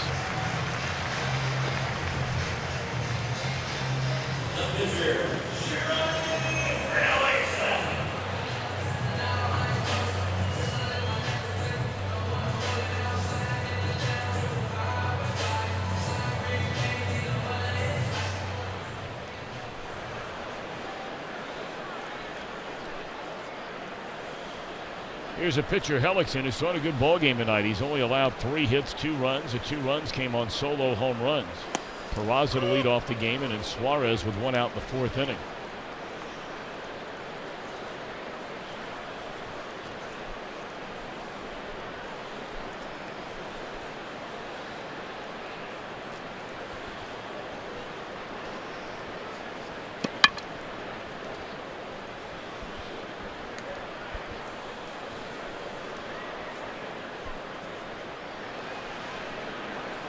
Hellickson has put down a sacrifice already in the game tonight. Officially 0 for 1 as a batter. Also grounded out. Pulls the bat away, swings and misses.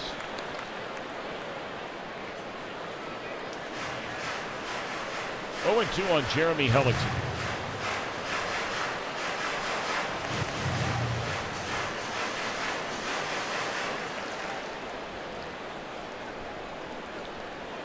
Pirates have stormed back to tie the Cardinals 4-4. That game just in the 4th inning in Pittsburgh. Breaking ball is in there, strike 3 called, and that's all for Hellickson. 2 away in the inning. 1 more out to go here in the Washington 5th.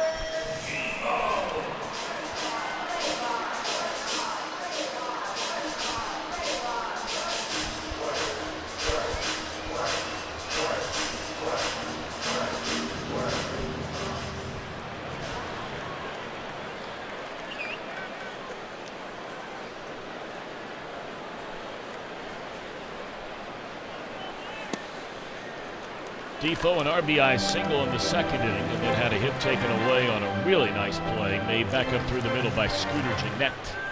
That was in the fourth. 5 runs, 9 hits. All the runs, all the hits against starter Matt Harvey, who leaves after giving up the home run to Adams. And this one shot down the line. Trouble here. Racing is Keyboom on his way to third. They're going to wave him around. And he will score.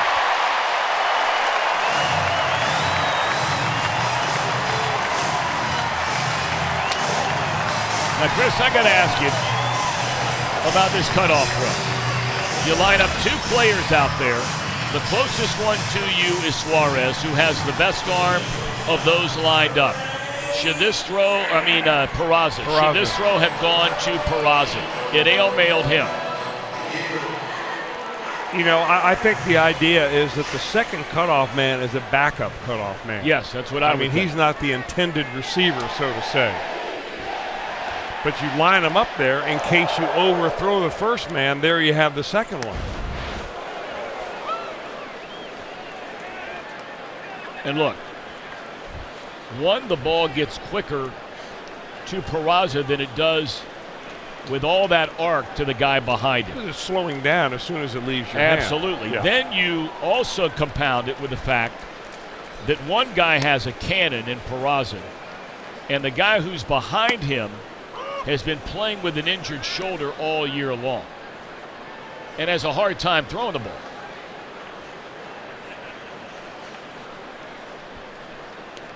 Well, there must be some black hole out there in left field, because how many times have we seen it on this road trip alone? And the Reds are only playing their 4th game of the trip. Inning is over. That's a big run. 6-2 Nationals end of 5.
Of the Redlegs,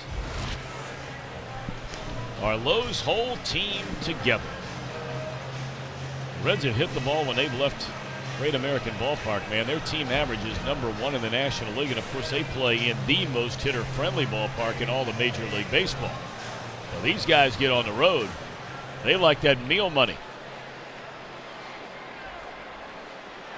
Of course, 3 of those players all-stars, and Peraza basically has played like an all-star since May the 1st. All right, let's see if the Reds can get back in this thing. Top of the order against Hellickson. Hellickson, you know, after giving up that leadoff home run, as far as the other spot on him, they only have 3 hits tonight. He's really kept them off balance with a combination of that slow curveball, occasional changeup, and kind of a show-me fastball. Good play by Turner. 1 out.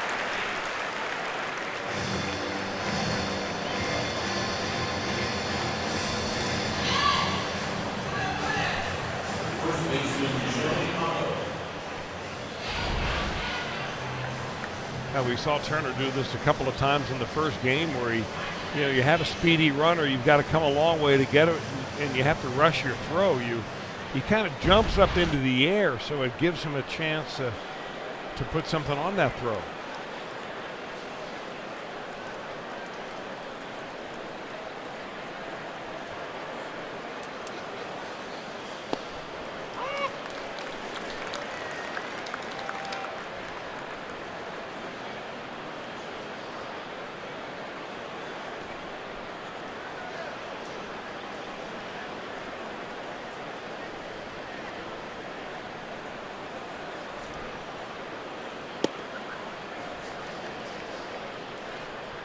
One ball, one strike on Joey Votto. Votto hit by a pitch and is flied out to short right.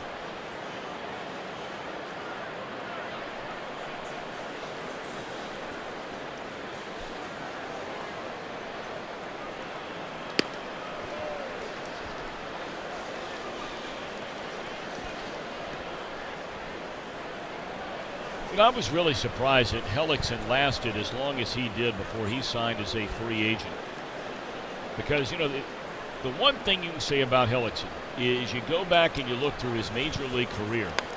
This guy, at least for 5 innings and most of the time 6, has been an extremely dependable starter. I'm not saying he's anything great, but there are a lot of guys pitching in the big leagues without quite the polish of Hellickson.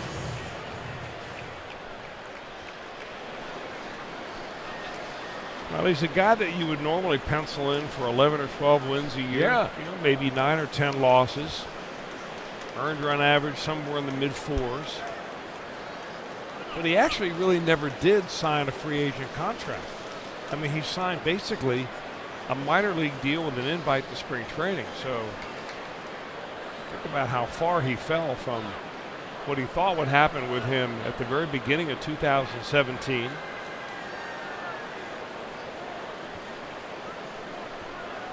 Until the spring came around here this last spring.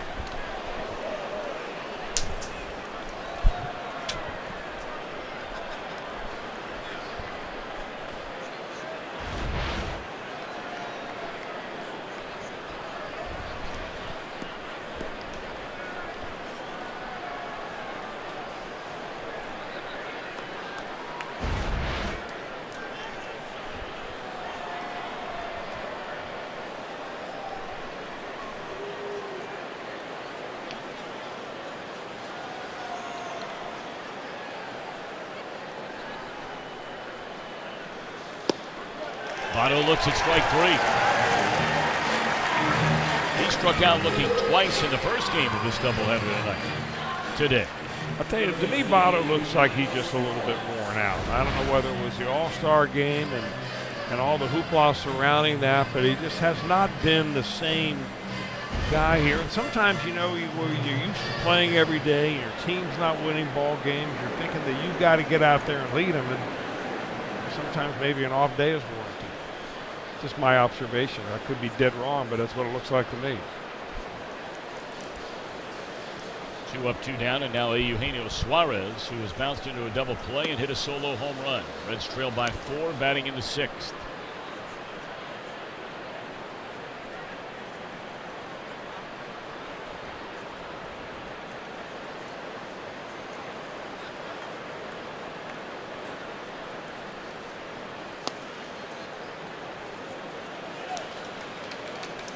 Hellickson with a long look in there after that. He thought that was close enough to be called a strike.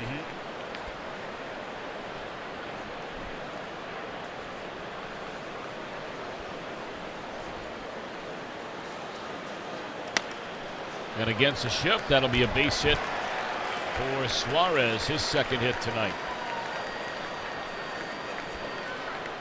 And now you get Scooter to run into one. You're right back into thing.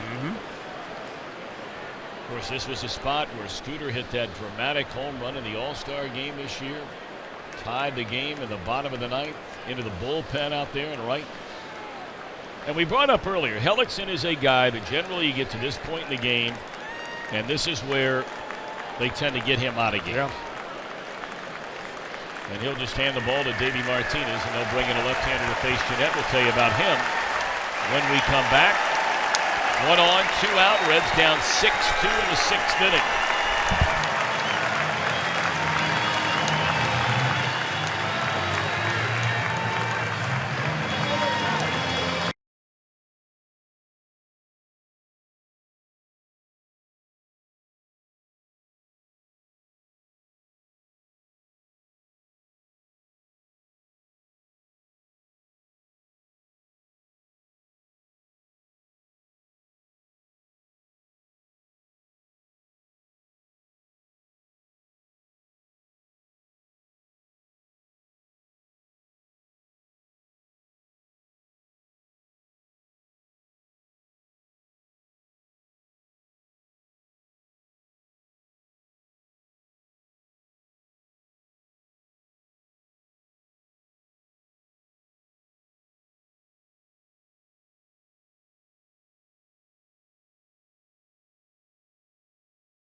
Will bring on the left-hander, one of 2 left-handers in their bullpen. This one is Matt Grace.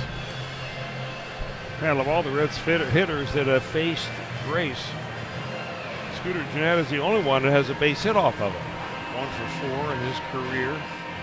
He's been good lately, Grace has, all year long, but especially here, finishing up the month of July, starting off August, only gave up 3 runs in the entire month.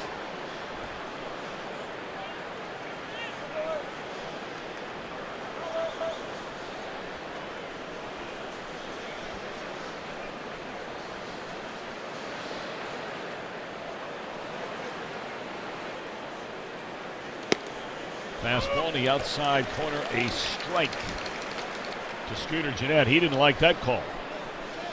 You know, sometimes when a couple of guys on your team start to complain about the umpire, and then you have a guy thrown out because of that, which is what happened to Tucker Barnhart. You know, you go up to the home plate area with an attitude.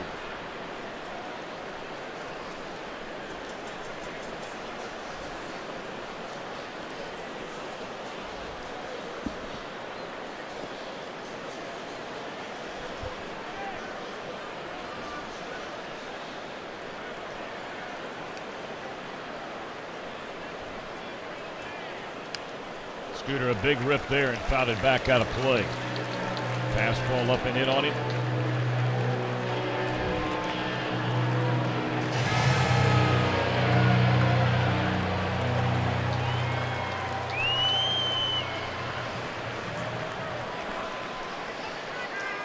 Justin Miller, a right-hander getting loose. In fact, he is loose in the Washington bullpen. There's strike 3 called to end the inning. And Scooter is still not happy with a home plate umpire, Andy Fletcher.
For 1993. I don't care if he was 46 years of age. You don't mess with Nolan Ryan, and Robin Ventura found that out the hard way. Headlock, punches. Nolan Ryan. You know what? I wouldn't mess with Nolan Ryan even today. This day. Just giving him a little old Texas noogies right there on the top of his head.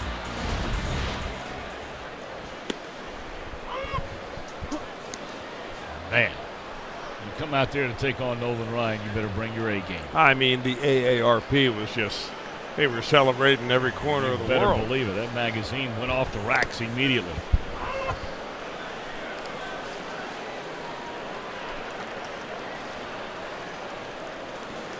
Oh, and 2 the count to Juan Soto. Boy, how impressive has this 19-year-old been? 19! Here in the second game, double to straightaway center, scored a run. Single into right in the third, scored a run. Drew that 2-out walk from Harvey in the fourth, scored on the double by Rendon.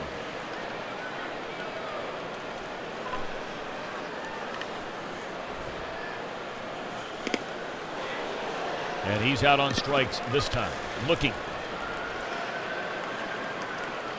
Had a real good swing of the previous pitch, but Bryce ties him up with a breaking ball that comes up and in on him right here.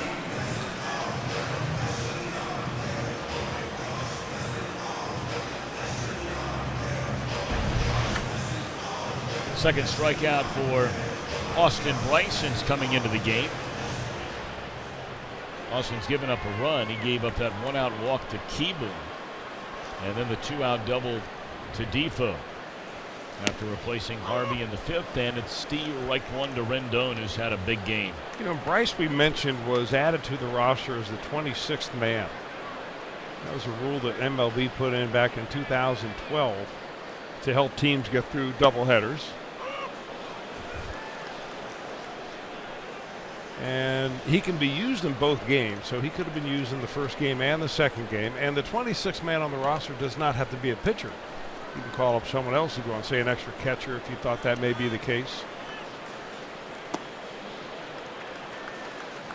And the doubleheader, this is the technicality of it. The doubleheader must be scheduled 48 hours in advance for the 26th man to be utilized, but that doesn't sound right. That's part of the rule, but they may have made an amendment to that because they didn't realize this doubleheader was going to be played until last night. I think when they added that rule, that was before, if I'm not mistaken, they went to this completely unbalanced schedule where you're only going to cities one time a year. I could be wrong on that. Yep. But you know, now when you're coming into a city, you get rained out on a Friday or Saturday, and you're here for a weekend. You're playing the doubleheader. Good play by Suarez, plants and throws across the diamond, and that's the first time they've retired Soto, the first time they've retired Rendon. Rendon had 2 doubles, a single, and 2 runs batted in. So now Harper, who's not been on base yet, 0 for 3.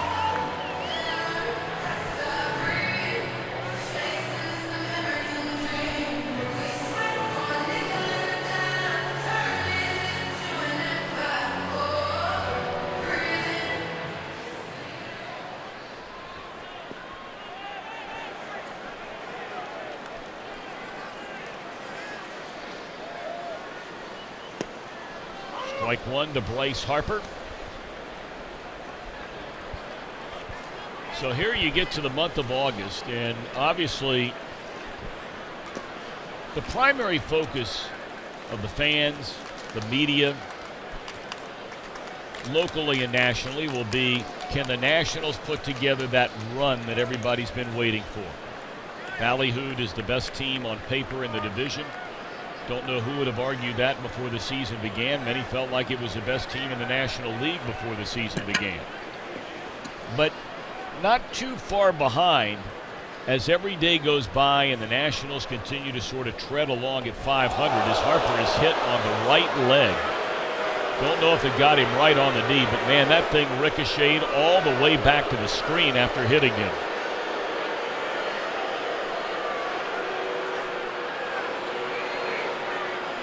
Well, it was a curveball from Austin Bryce, low angle. They just started to break, and they just continued to come right inside on him, and he had no chance of getting out of the way of this.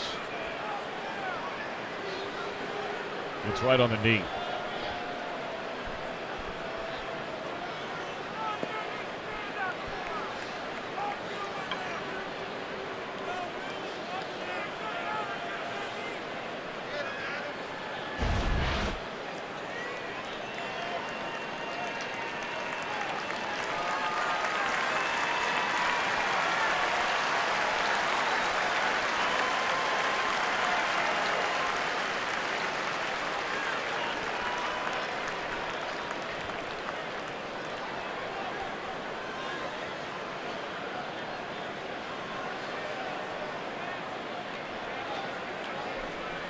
Those guys have been teammates on a 4 or 5 All-Star teams, Votto and Bryce Harper.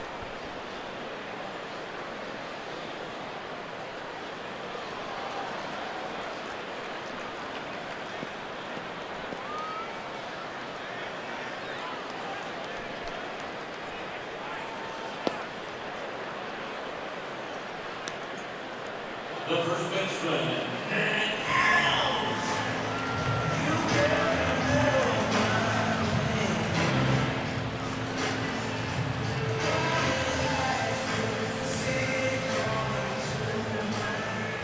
Harper's going to stay in there. So he is a 2-out base runner. And he continues for Matt Adams. 2 out of 3, an RBI double and a long home run to right center field. That one getting away, and Harper will have to take off and go to second base.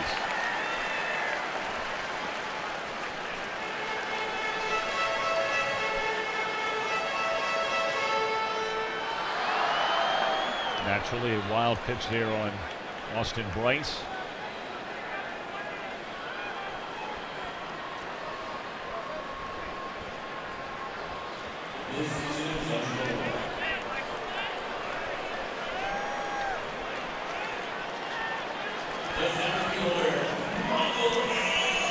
The intentional walk to Adams, and he'll face Michael Taylor.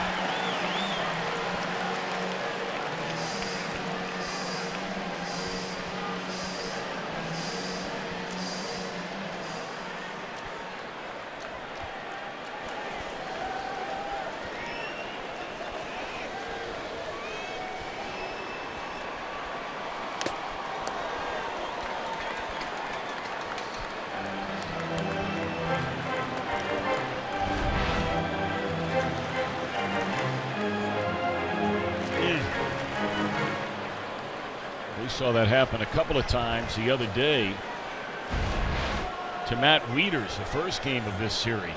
He took 2 of those right off the face mask.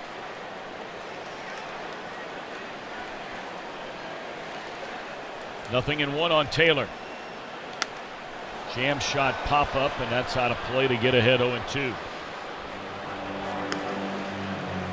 Well, had a hanger right there that he just was a little bit late on.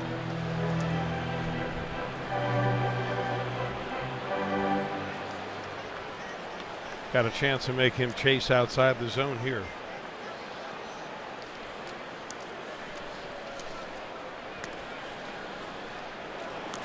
Jesus Reyes getting loose in the Reds bullpen.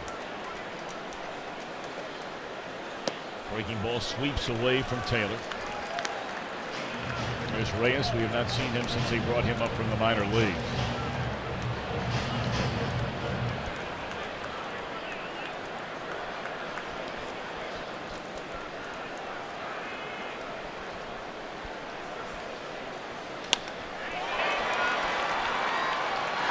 Out at second base will end the inning. 6-2 Nationals in front. We go to the 7th.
Ballpark. August 10th, our next big fireworks show. The Diamondbacks will be in town. The fireworks show presented by Great American Insurance Group. For tickets, visit reds.com.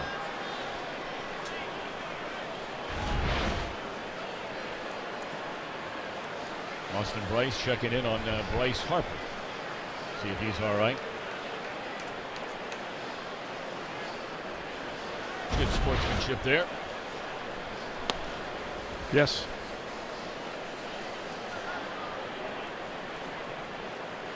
I mean, gone are the old days when you hit a batter accidentally and you're told by your pitching coach to act like it was intentional. So they'll never know when they step in the box the next time.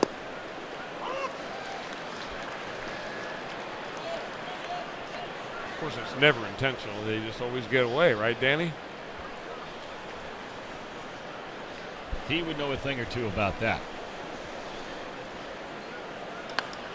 High fly ball into deep right center field off the bat of Mason Williams.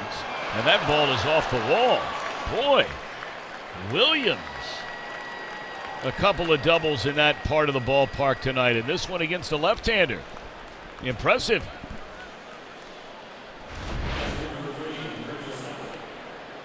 Well, a hanging breaking ball right there by Matt Grace. And you know, I've always said that when left-handed hitters face left-handed pitchers, they become high ball hitters. That ball up in the zone, and boy, he just nice smooth swing. Ball jumping off his bat. And that's going to be all it looks like for, or is it? I'm not sure what is going on here. Well, they're going to take Harper out of the game. Yeah. We try to go back out there, and they are going to replace him with Adam Eaton. Hopefully Harper's going to be all right. Sure that thing's barking.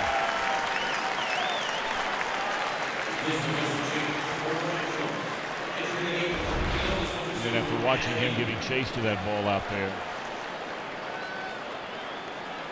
wasn't really limping, but there wasn't a lot of explosion there either.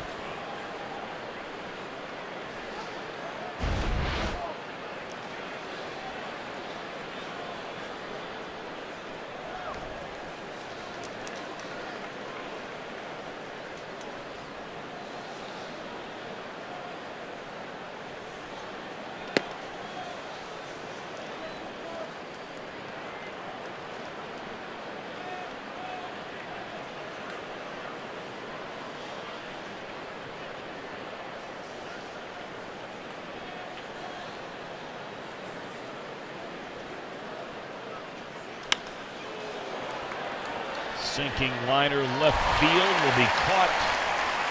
Casale, his first at bat here in the second game since replacing Tucker Barnard, who was thrown out of the game. And now it'll be Preston Tucker against the left-hander Grace.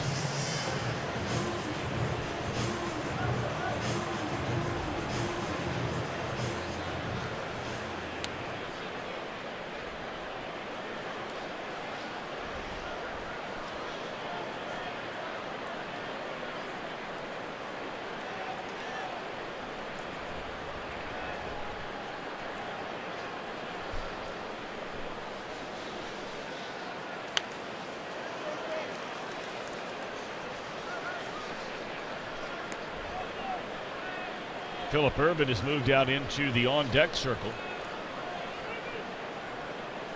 Boy, what a first game he had in this doubleheader. Single, run scored, 3-run homer, a walk, a sac fly RBI, and then drew a walk his final time up, yet not in the starting lineup for the second game against the right-hander Hellickson.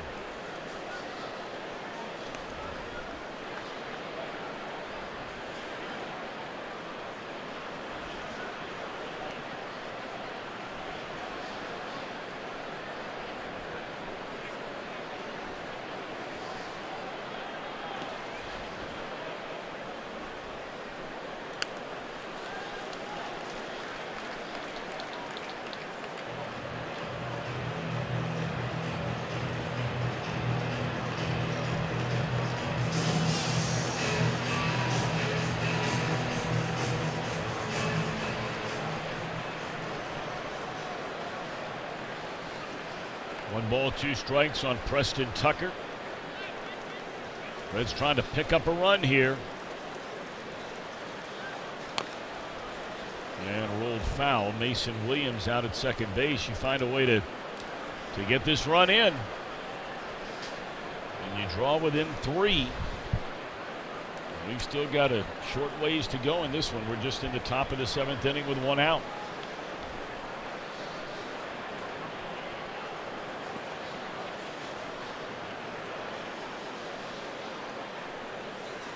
One ball and 2 strikes on Tucker.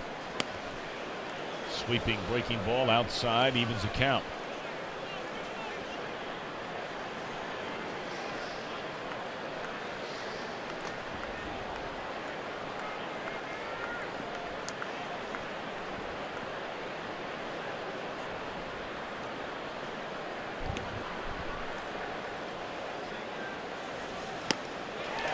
Hanging breaking ball there, and Tucker swung right through it.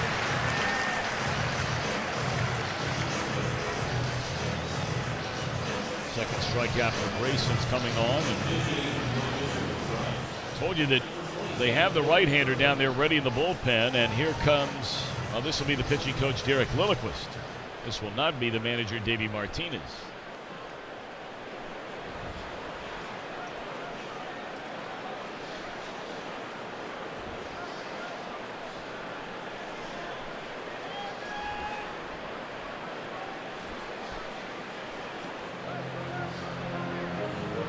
Well, you know, I think the scouting report is probably something like this. I'm not really sure what to get him out with, but I do know that when Gio Gonzalez threw him a hanging breaking ball with a couple of runners on base, umpire gave him a brand new baseball.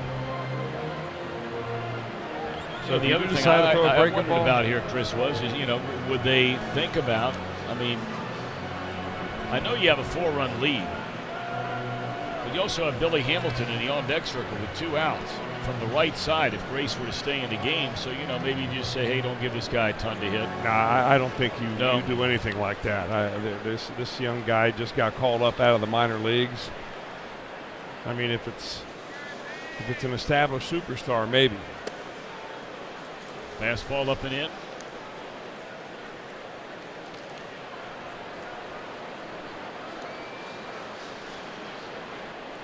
Jay Urban has really swung the bat. We talked about that in the last game. He's had his issues in the field.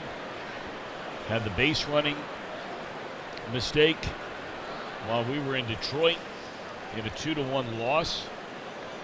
But what cannot be denied is the way he's hitting the ball. He has 7 hits in 4 games on this road trip.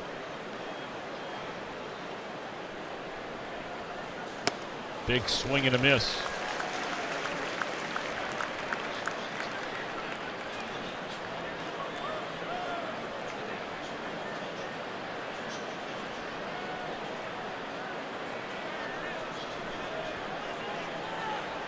One ball and 1 strike. The count on Urban. Threw a fastball by him again.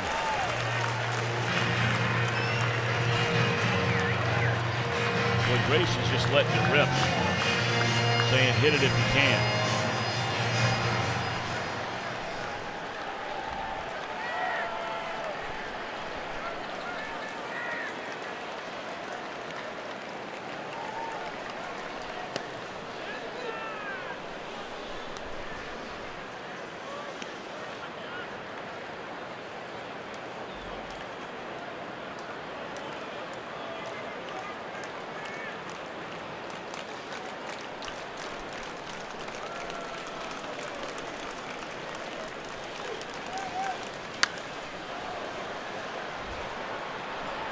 Another foul ball off and out of play.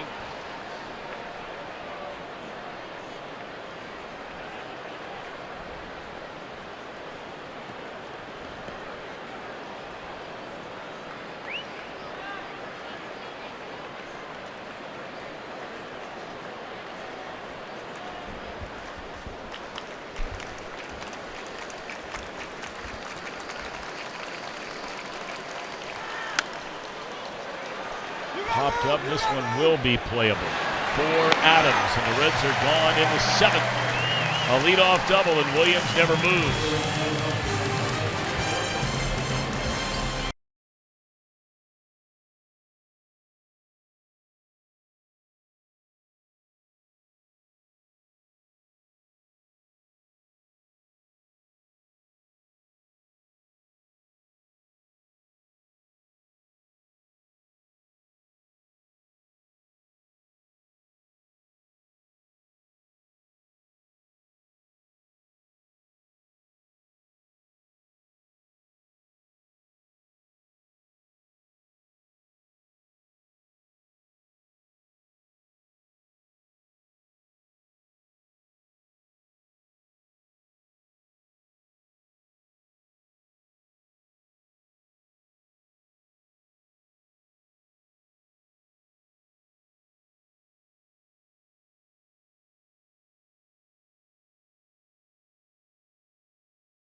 Let's take a look at our game summary. The very first batter of the game, Jose Peraza, a home run to left field.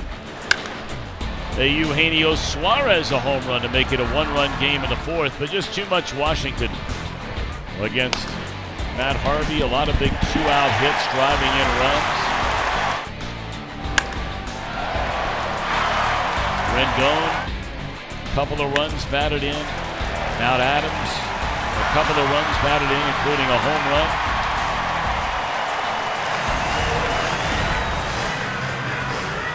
So the Nationals will come to bat here in the last of the seventh inning with a 6-2 lead here in Game 2 of this day-night doubleheader. And we get our first look at Jesus Reyes. Get a look at his numbers. 57 strikeouts in 67 innings.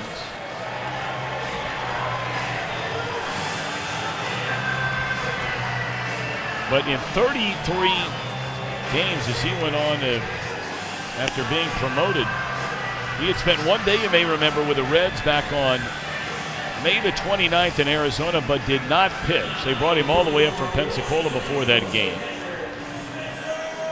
And this is his major league debut. He is the 6th Reds player this season.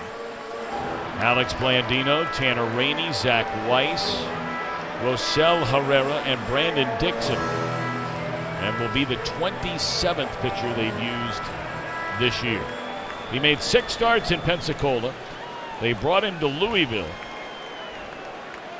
And in 4 relief appearances, spanning 6 2/3 innings, a 1.3 ERA. He'll throw that ball out. His first pitch as a major leaguer is ball 1.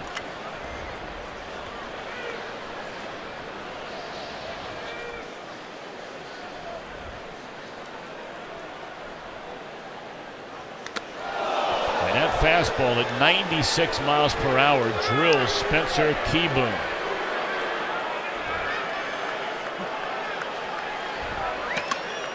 That's scary. Got a little extra adrenaline going right now, does Reyes.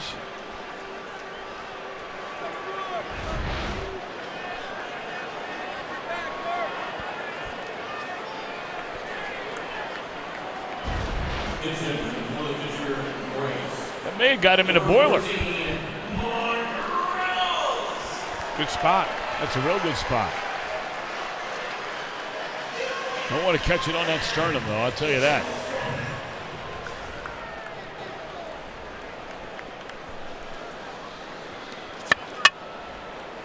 So Mark Reynolds will now be the pinch hitter. Should be an easy double play. And it is. So good for Reyes. After hitting the first batter he faces in the major leagues, his first pitch to the second batter, he gets around the horn 5-4-3 double play. That's got to feel good for this young man.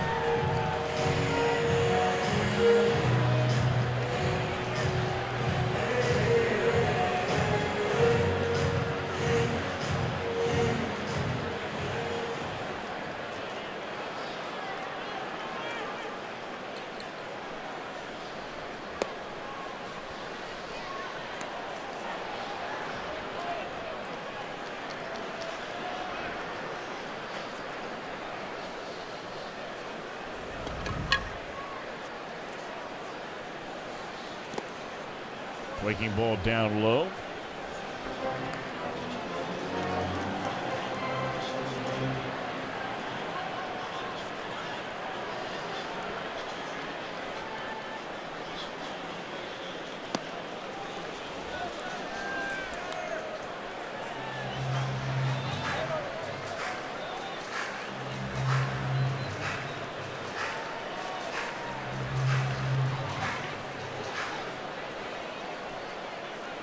Reyes turned 25 during the offseason.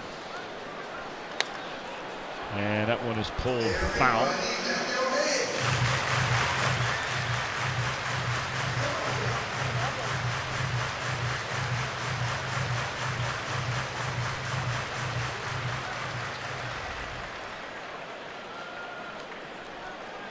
Reds signed him back in 2014. And a fly ball, short right center. Mason Williams closing fast and able to run it down. So congratulations to Jesus Reyes.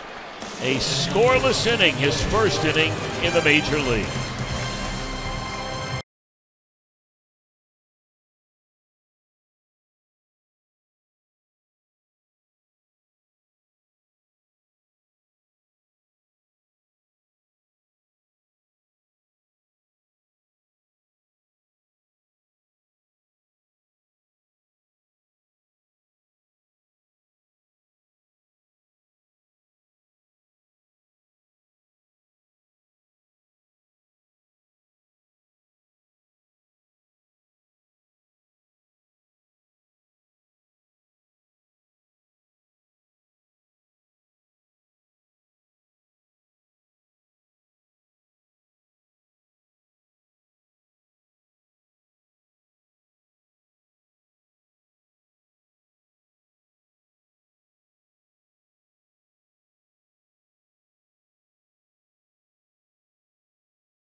All righty, Pick and Danny, look forward to catching up with you guys here shortly.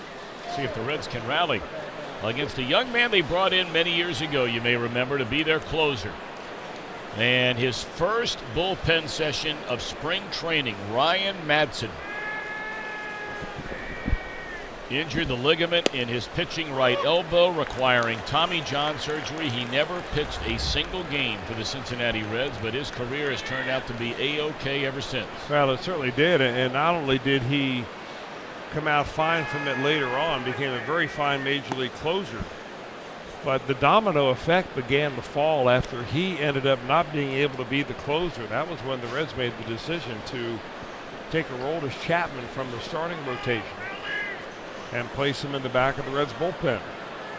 Yeah, they had let Francisco Cordero go, you may remember. And they brought in Madsen to be the guy.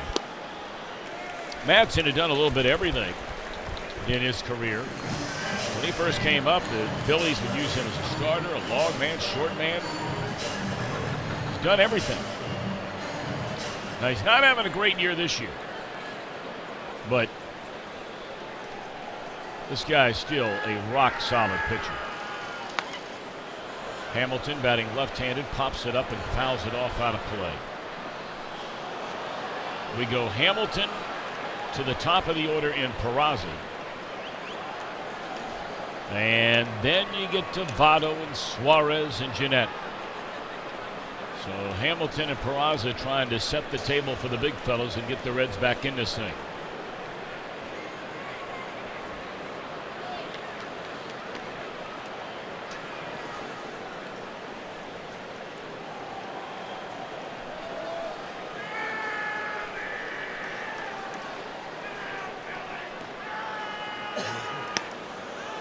Two and two on Hamilton, who had a hit, stole a base, scored a run in game one. He's 0 for 2, robbed of hits on 2 excellent plays tonight. One by Defoe and the other one a beautiful play made by Rendon.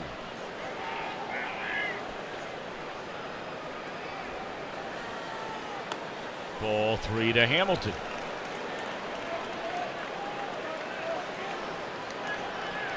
Cardinals leading the Pirates 7-4. Brewers 8-2 over Colorado, that game in the 8th inning. And the Mets in the bottom of the 8th shutting out Atlanta 3-0. Cubs have already won today.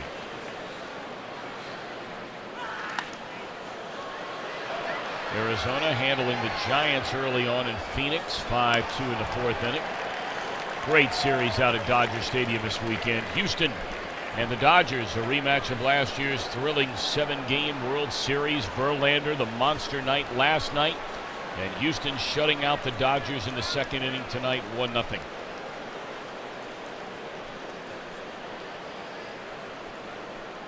Three-2 to Billy Hamilton. Well, he swung at ball 4 there. Well, you got to be pretty impressed, though, with Ryan Madsen at age 37 years old, still firing it up there in the mid to upper 90s. The last few pitches he's thrown to Hamilton right at 96 miles an hour.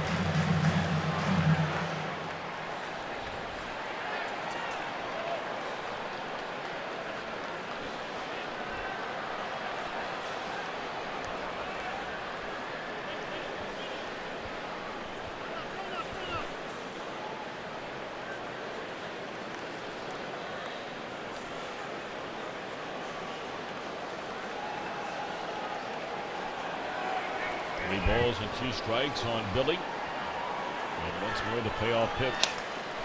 And that one is a soft liner caught by Defoe. 1 out. I'd like to remind you, a week from tonight, part of the Ohio Lottery postgame concert series, chart-topping country singer Jake Owen will be performing on the field after the Reds take on the Diamondbacks. Saturday, August the 11th. This is country music, or one of anyway, hottest young acts. Buy your tickets now at Reds.com. There's Peraza with 1 out in the 8th. Breaking ball and a beauty, drops in there a strike.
a bouncer to Defoe.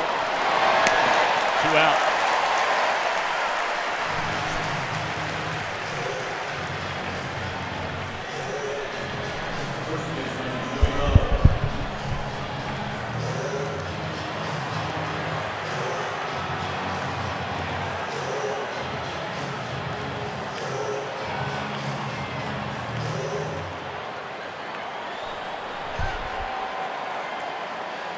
Down in the inning, and that'll bring up Votto. Votto 0 for 2 has been hit by a pitch after a 2-hit game in the opener.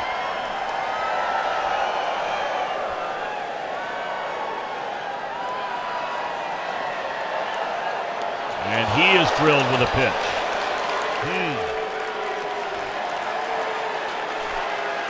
Boy, Votto's not happy a little bit. 2 Nationals have been hit in this game, including their big star Harper, and with 2 outs and nobody on, Votto is drilled by Ryan Madson. And that's about the first time I've seen in a long, long time Votto getting it basically as a little bit of a payback there, and he is barking out there at Madson. Boy, he is hot. Madson not paying one bit of attention to him, and Matt Adams kind of positioned himself right between first base and the pitcher's mound.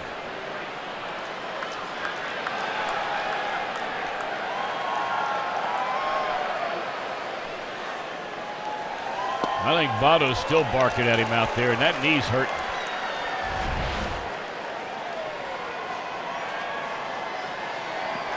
Outside of the right knee.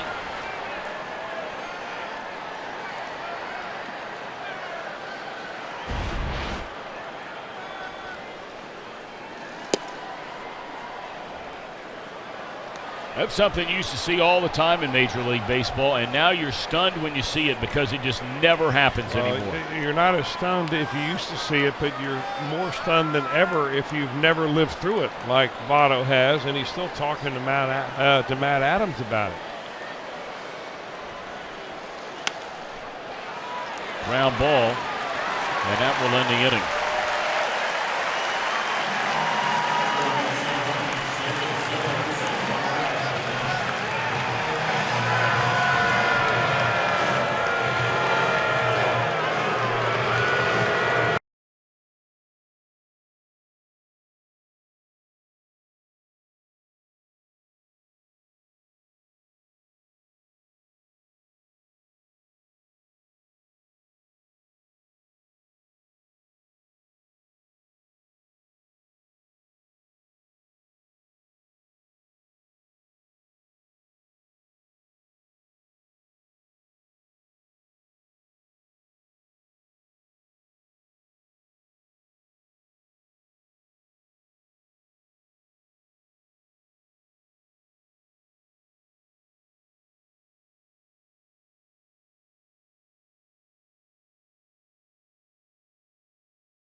Play about the most recent good old days in baseball. This was commonplace.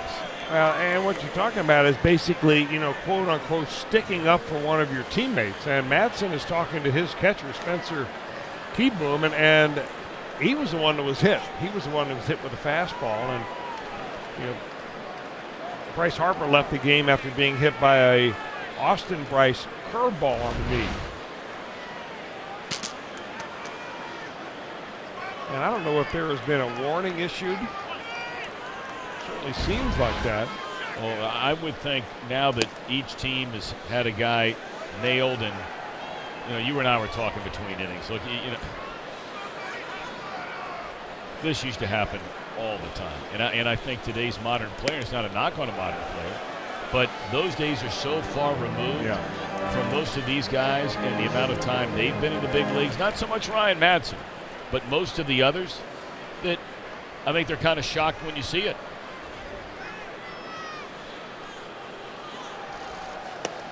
Jesus Reyes, a scoreless inning, his first inning in the major leagues.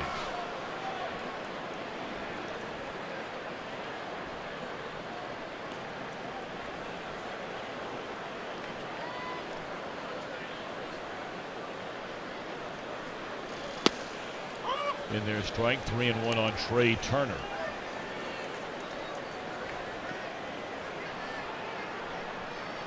Turner 0 for 4 here in the nightcap and should be 0 for 5 on a good throw by Peraza. It is.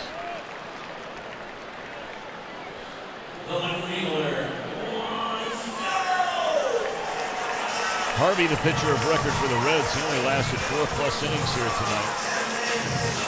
This record would slip overall in the year to 5-7, 5-5 is a Red. Hellickson pitched into the 6th inning here tonight, trying to go to 5-2.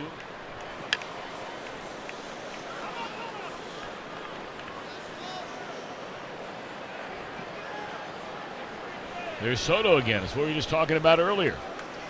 Sometime during every at-bat that we have seen him in this series, he will call timeout just as a pitcher goes into the windup. Whatever it is he's doing, it's working. He has a double, a single, and a walk, and has scored a run.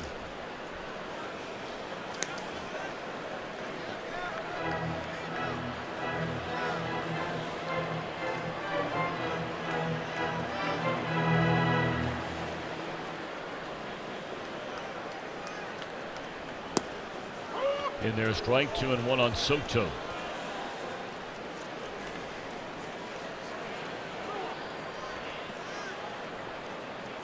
Matt Harvey coming back up from the Reds clubhouse. Soto drives the ball to deep left center field, but that's a huge area of this ballpark. And well short of the warning track, Billy able to get it. 2 down.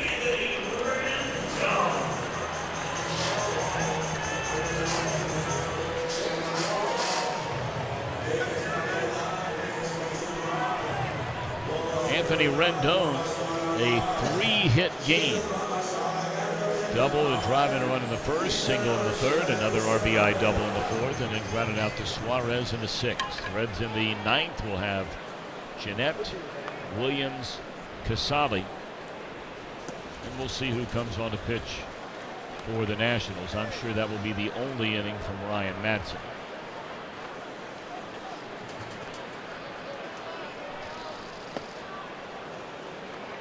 Tomorrow will be the final meeting of the season between these two teams. They open the year, of course, in Cincinnati.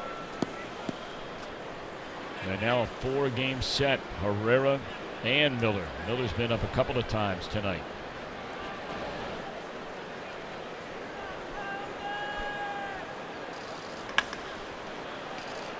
How about young Mr. Reyes, Chris Welsh? Nicely done. 6 up, 6 down. Got a hit by pitch, double play, and a nice clean ninth, or clean 8th. Good for him.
Keeping up with game highlights here from the players before and after games.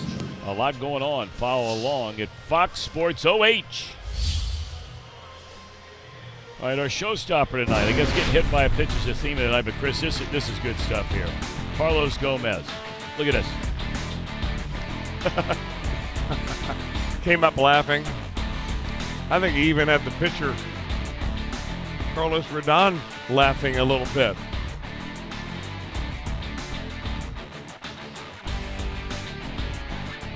Gomez has always found a way to have fun playing this game. We saw him a lot during some very, very good seasons in Milwaukee. And the Nationals will go to their bullpen and bring on Kelvin Herrera. Fred saw him earlier this year when he was pitching for the Kansas City Royals.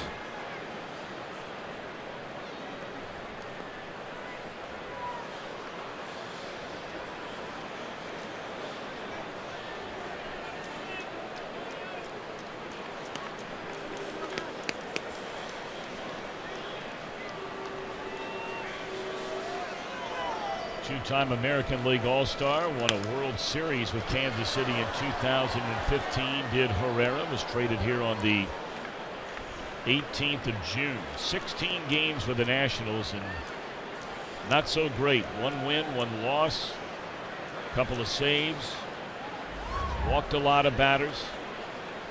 In Kansas City, his earned run average this year was 1.05. He walked 2 batters all year.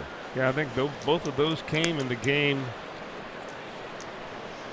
Yeah, when the Reds scored some runs off him. He walked. He got 2 walks off the Reds. He walked a couple of other guys earlier in the year, but the Reds only got 1 run off of him that night.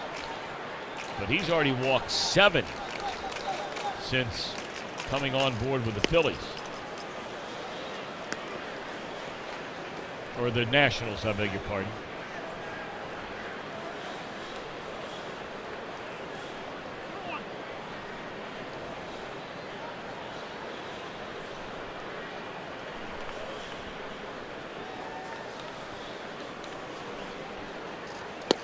Threw a fastball right by Scooter. Williams to follow, then to Solid. Scooter 0 for 3 here. Did not start the first game. He did come up as a pinch hitter and struck out in game 1.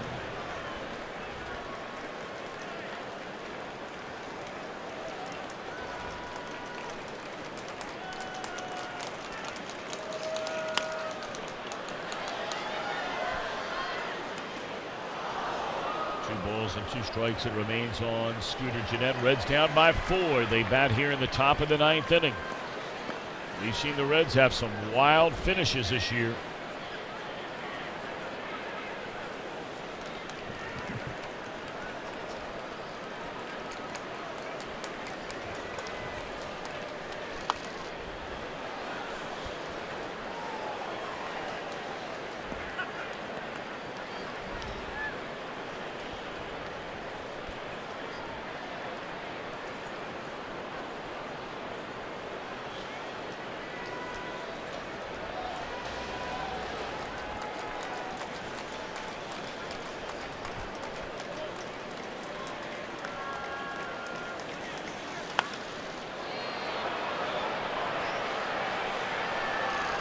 One foot on the warning track. It'll be hauled in and left by Soto. And Gennett, a long, loud out to begin the 9th.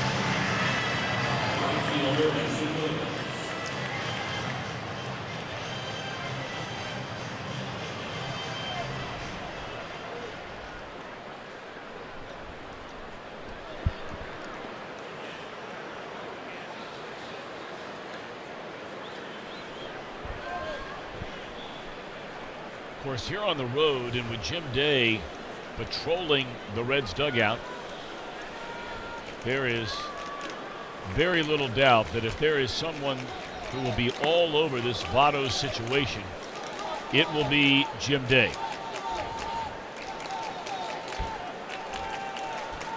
I mean, pretty much anything and everything that goes on with Votto, Jim Day is hands down the man on the spot. So we'll see if, Joey's in a talking mood. And sometimes after a player, they'll get emotional on the field and they'll just decide, you know what, tonight's a night where I just don't talk to anybody. But probably a pretty good chance that if it's not tonight, by tomorrow, Jim Day will be here very early. And I'm sure he and Votto will get together.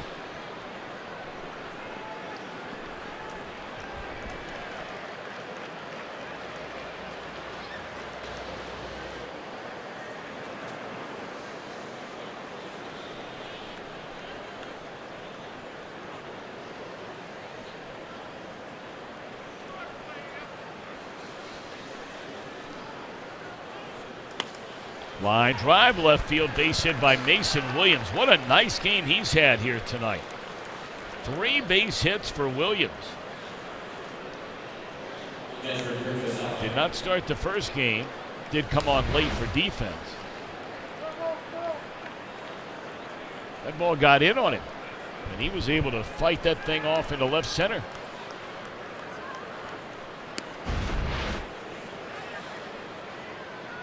Of course, he had that cut finger earlier in the game when he was sliding into second base after a double, got spiked, actually stepped on unintentionally by Wilmer Defoe. That has not affected his hitting here tonight, that's for sure.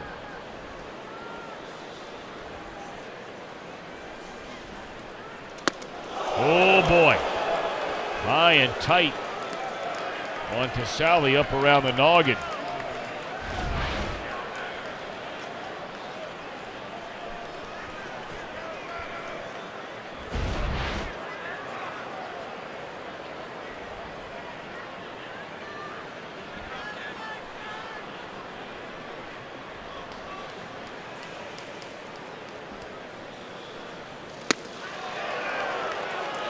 Comes up there again.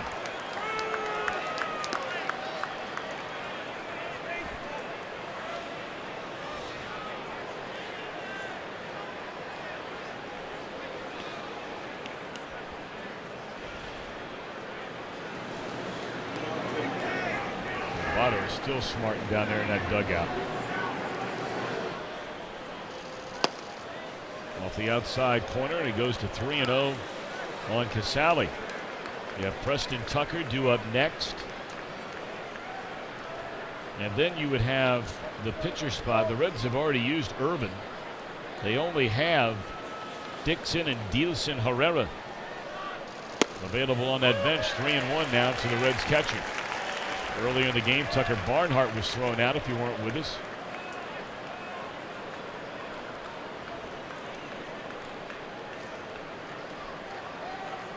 Casale trying to get aboard and see if the Reds can't make it interesting. 3-2.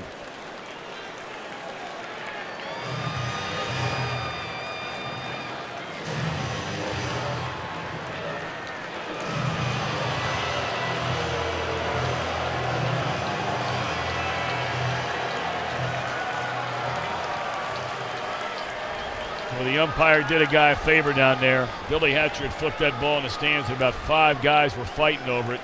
That whole gang down there, and it went back on the field. And then Hatcher gave it to that guy. He was the guy that dropped it to begin with. Got to take care of the Reds fan. That's a balk. I'm not sure what Herrera thought, because the first baseman was playing behind the bag, and you cannot throw to a base where there's no player there. I mean, what in the world would you be thinking about anyway? You've got a 4-run lead in the 9th inning. It's not like this guy just walked into the big leagues tonight.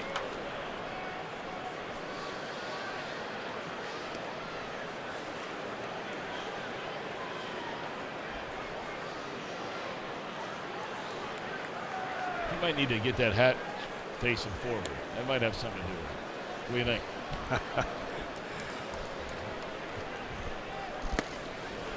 Well, you'll take that. Well, I do remember that he had a horrible time throwing the ball over the plate against the Reds, and in that game that he pitched against the Reds, it was a time when there was all sorts of speculation that perhaps his arm hurt, he couldn't finish his delivery. I think they took him out of the ball game, as I remember it. Yes, they did.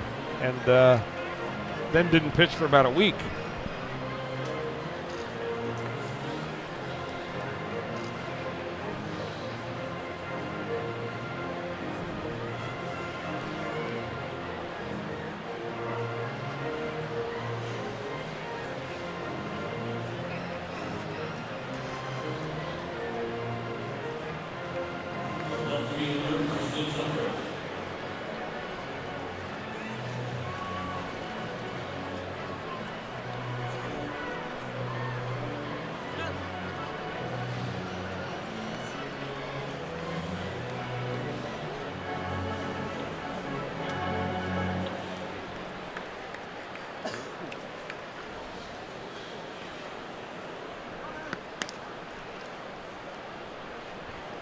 All right, so now all of a sudden you are one more base runner away from bringing the tying run to the plate.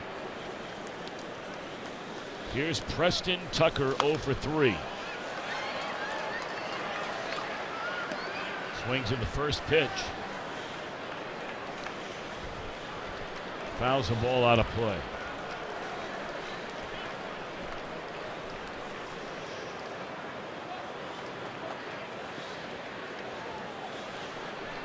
There you see Brandon Dixon. Dixon hit a long home run in game 1 of this doubleheader to straightaway center field. I mean, way back. Reds would love to give him a chance with the bases loaded. Here in the 9th.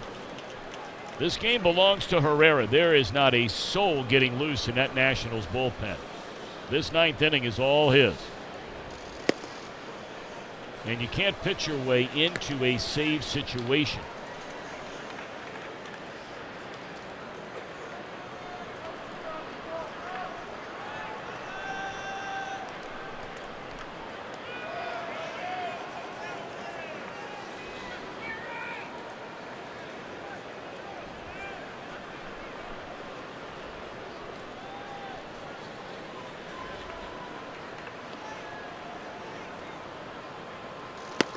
Threw a fastball right by him at 96 miles per hour.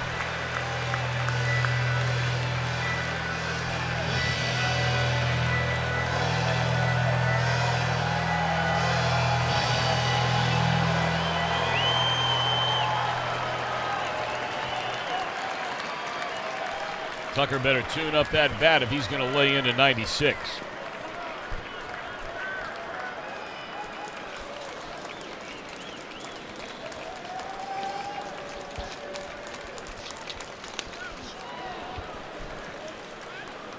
Still 1 ball and 2 strikes.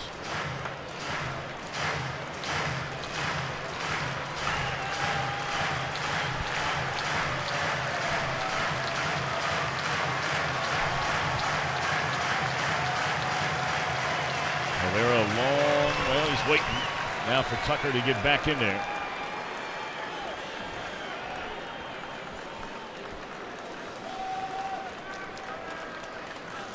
Through the fastball, and this time Preston doesn't chase it. 2 balls, 2 strikes. Reds have Williams out at second base. He singled, was balked to second. Then the walk to Casale.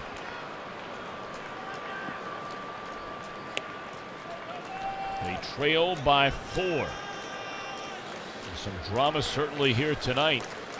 Reds would like to add to that drama by coming up with a rally.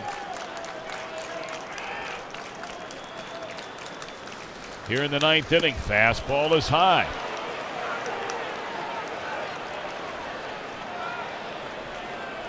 Before he walked Casale, he nearly hit him a couple of times. I don't know whether the ball's slipping out of his hand or what, but this is an unusual nervous moment, I think, for Dave Martinez.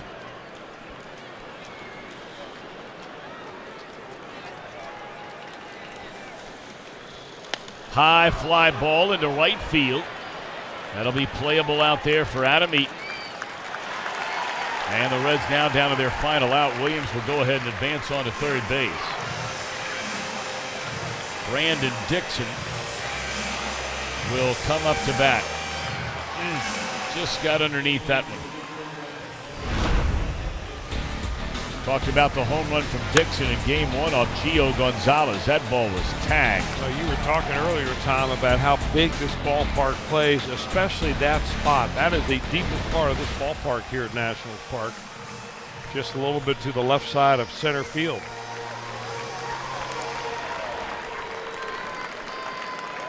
He can swing easy and let Herrera supply the power here.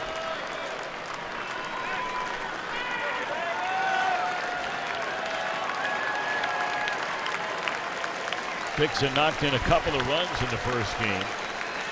He was on base twice. Behind strike one on the breaking ball.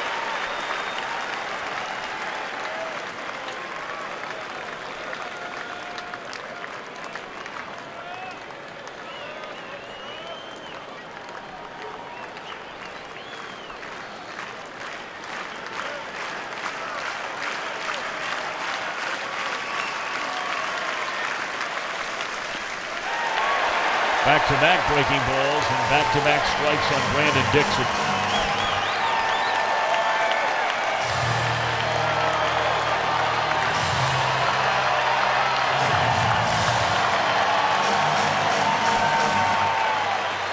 Nearly 37,000 on hand here for the nightcap. Many of them have left by now. Here is the 0-2, and it's a fastball at 97 off the outside corner.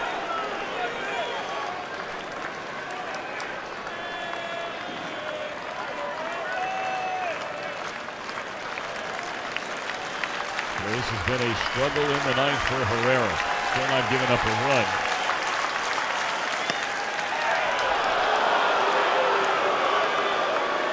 Very close. 2-2.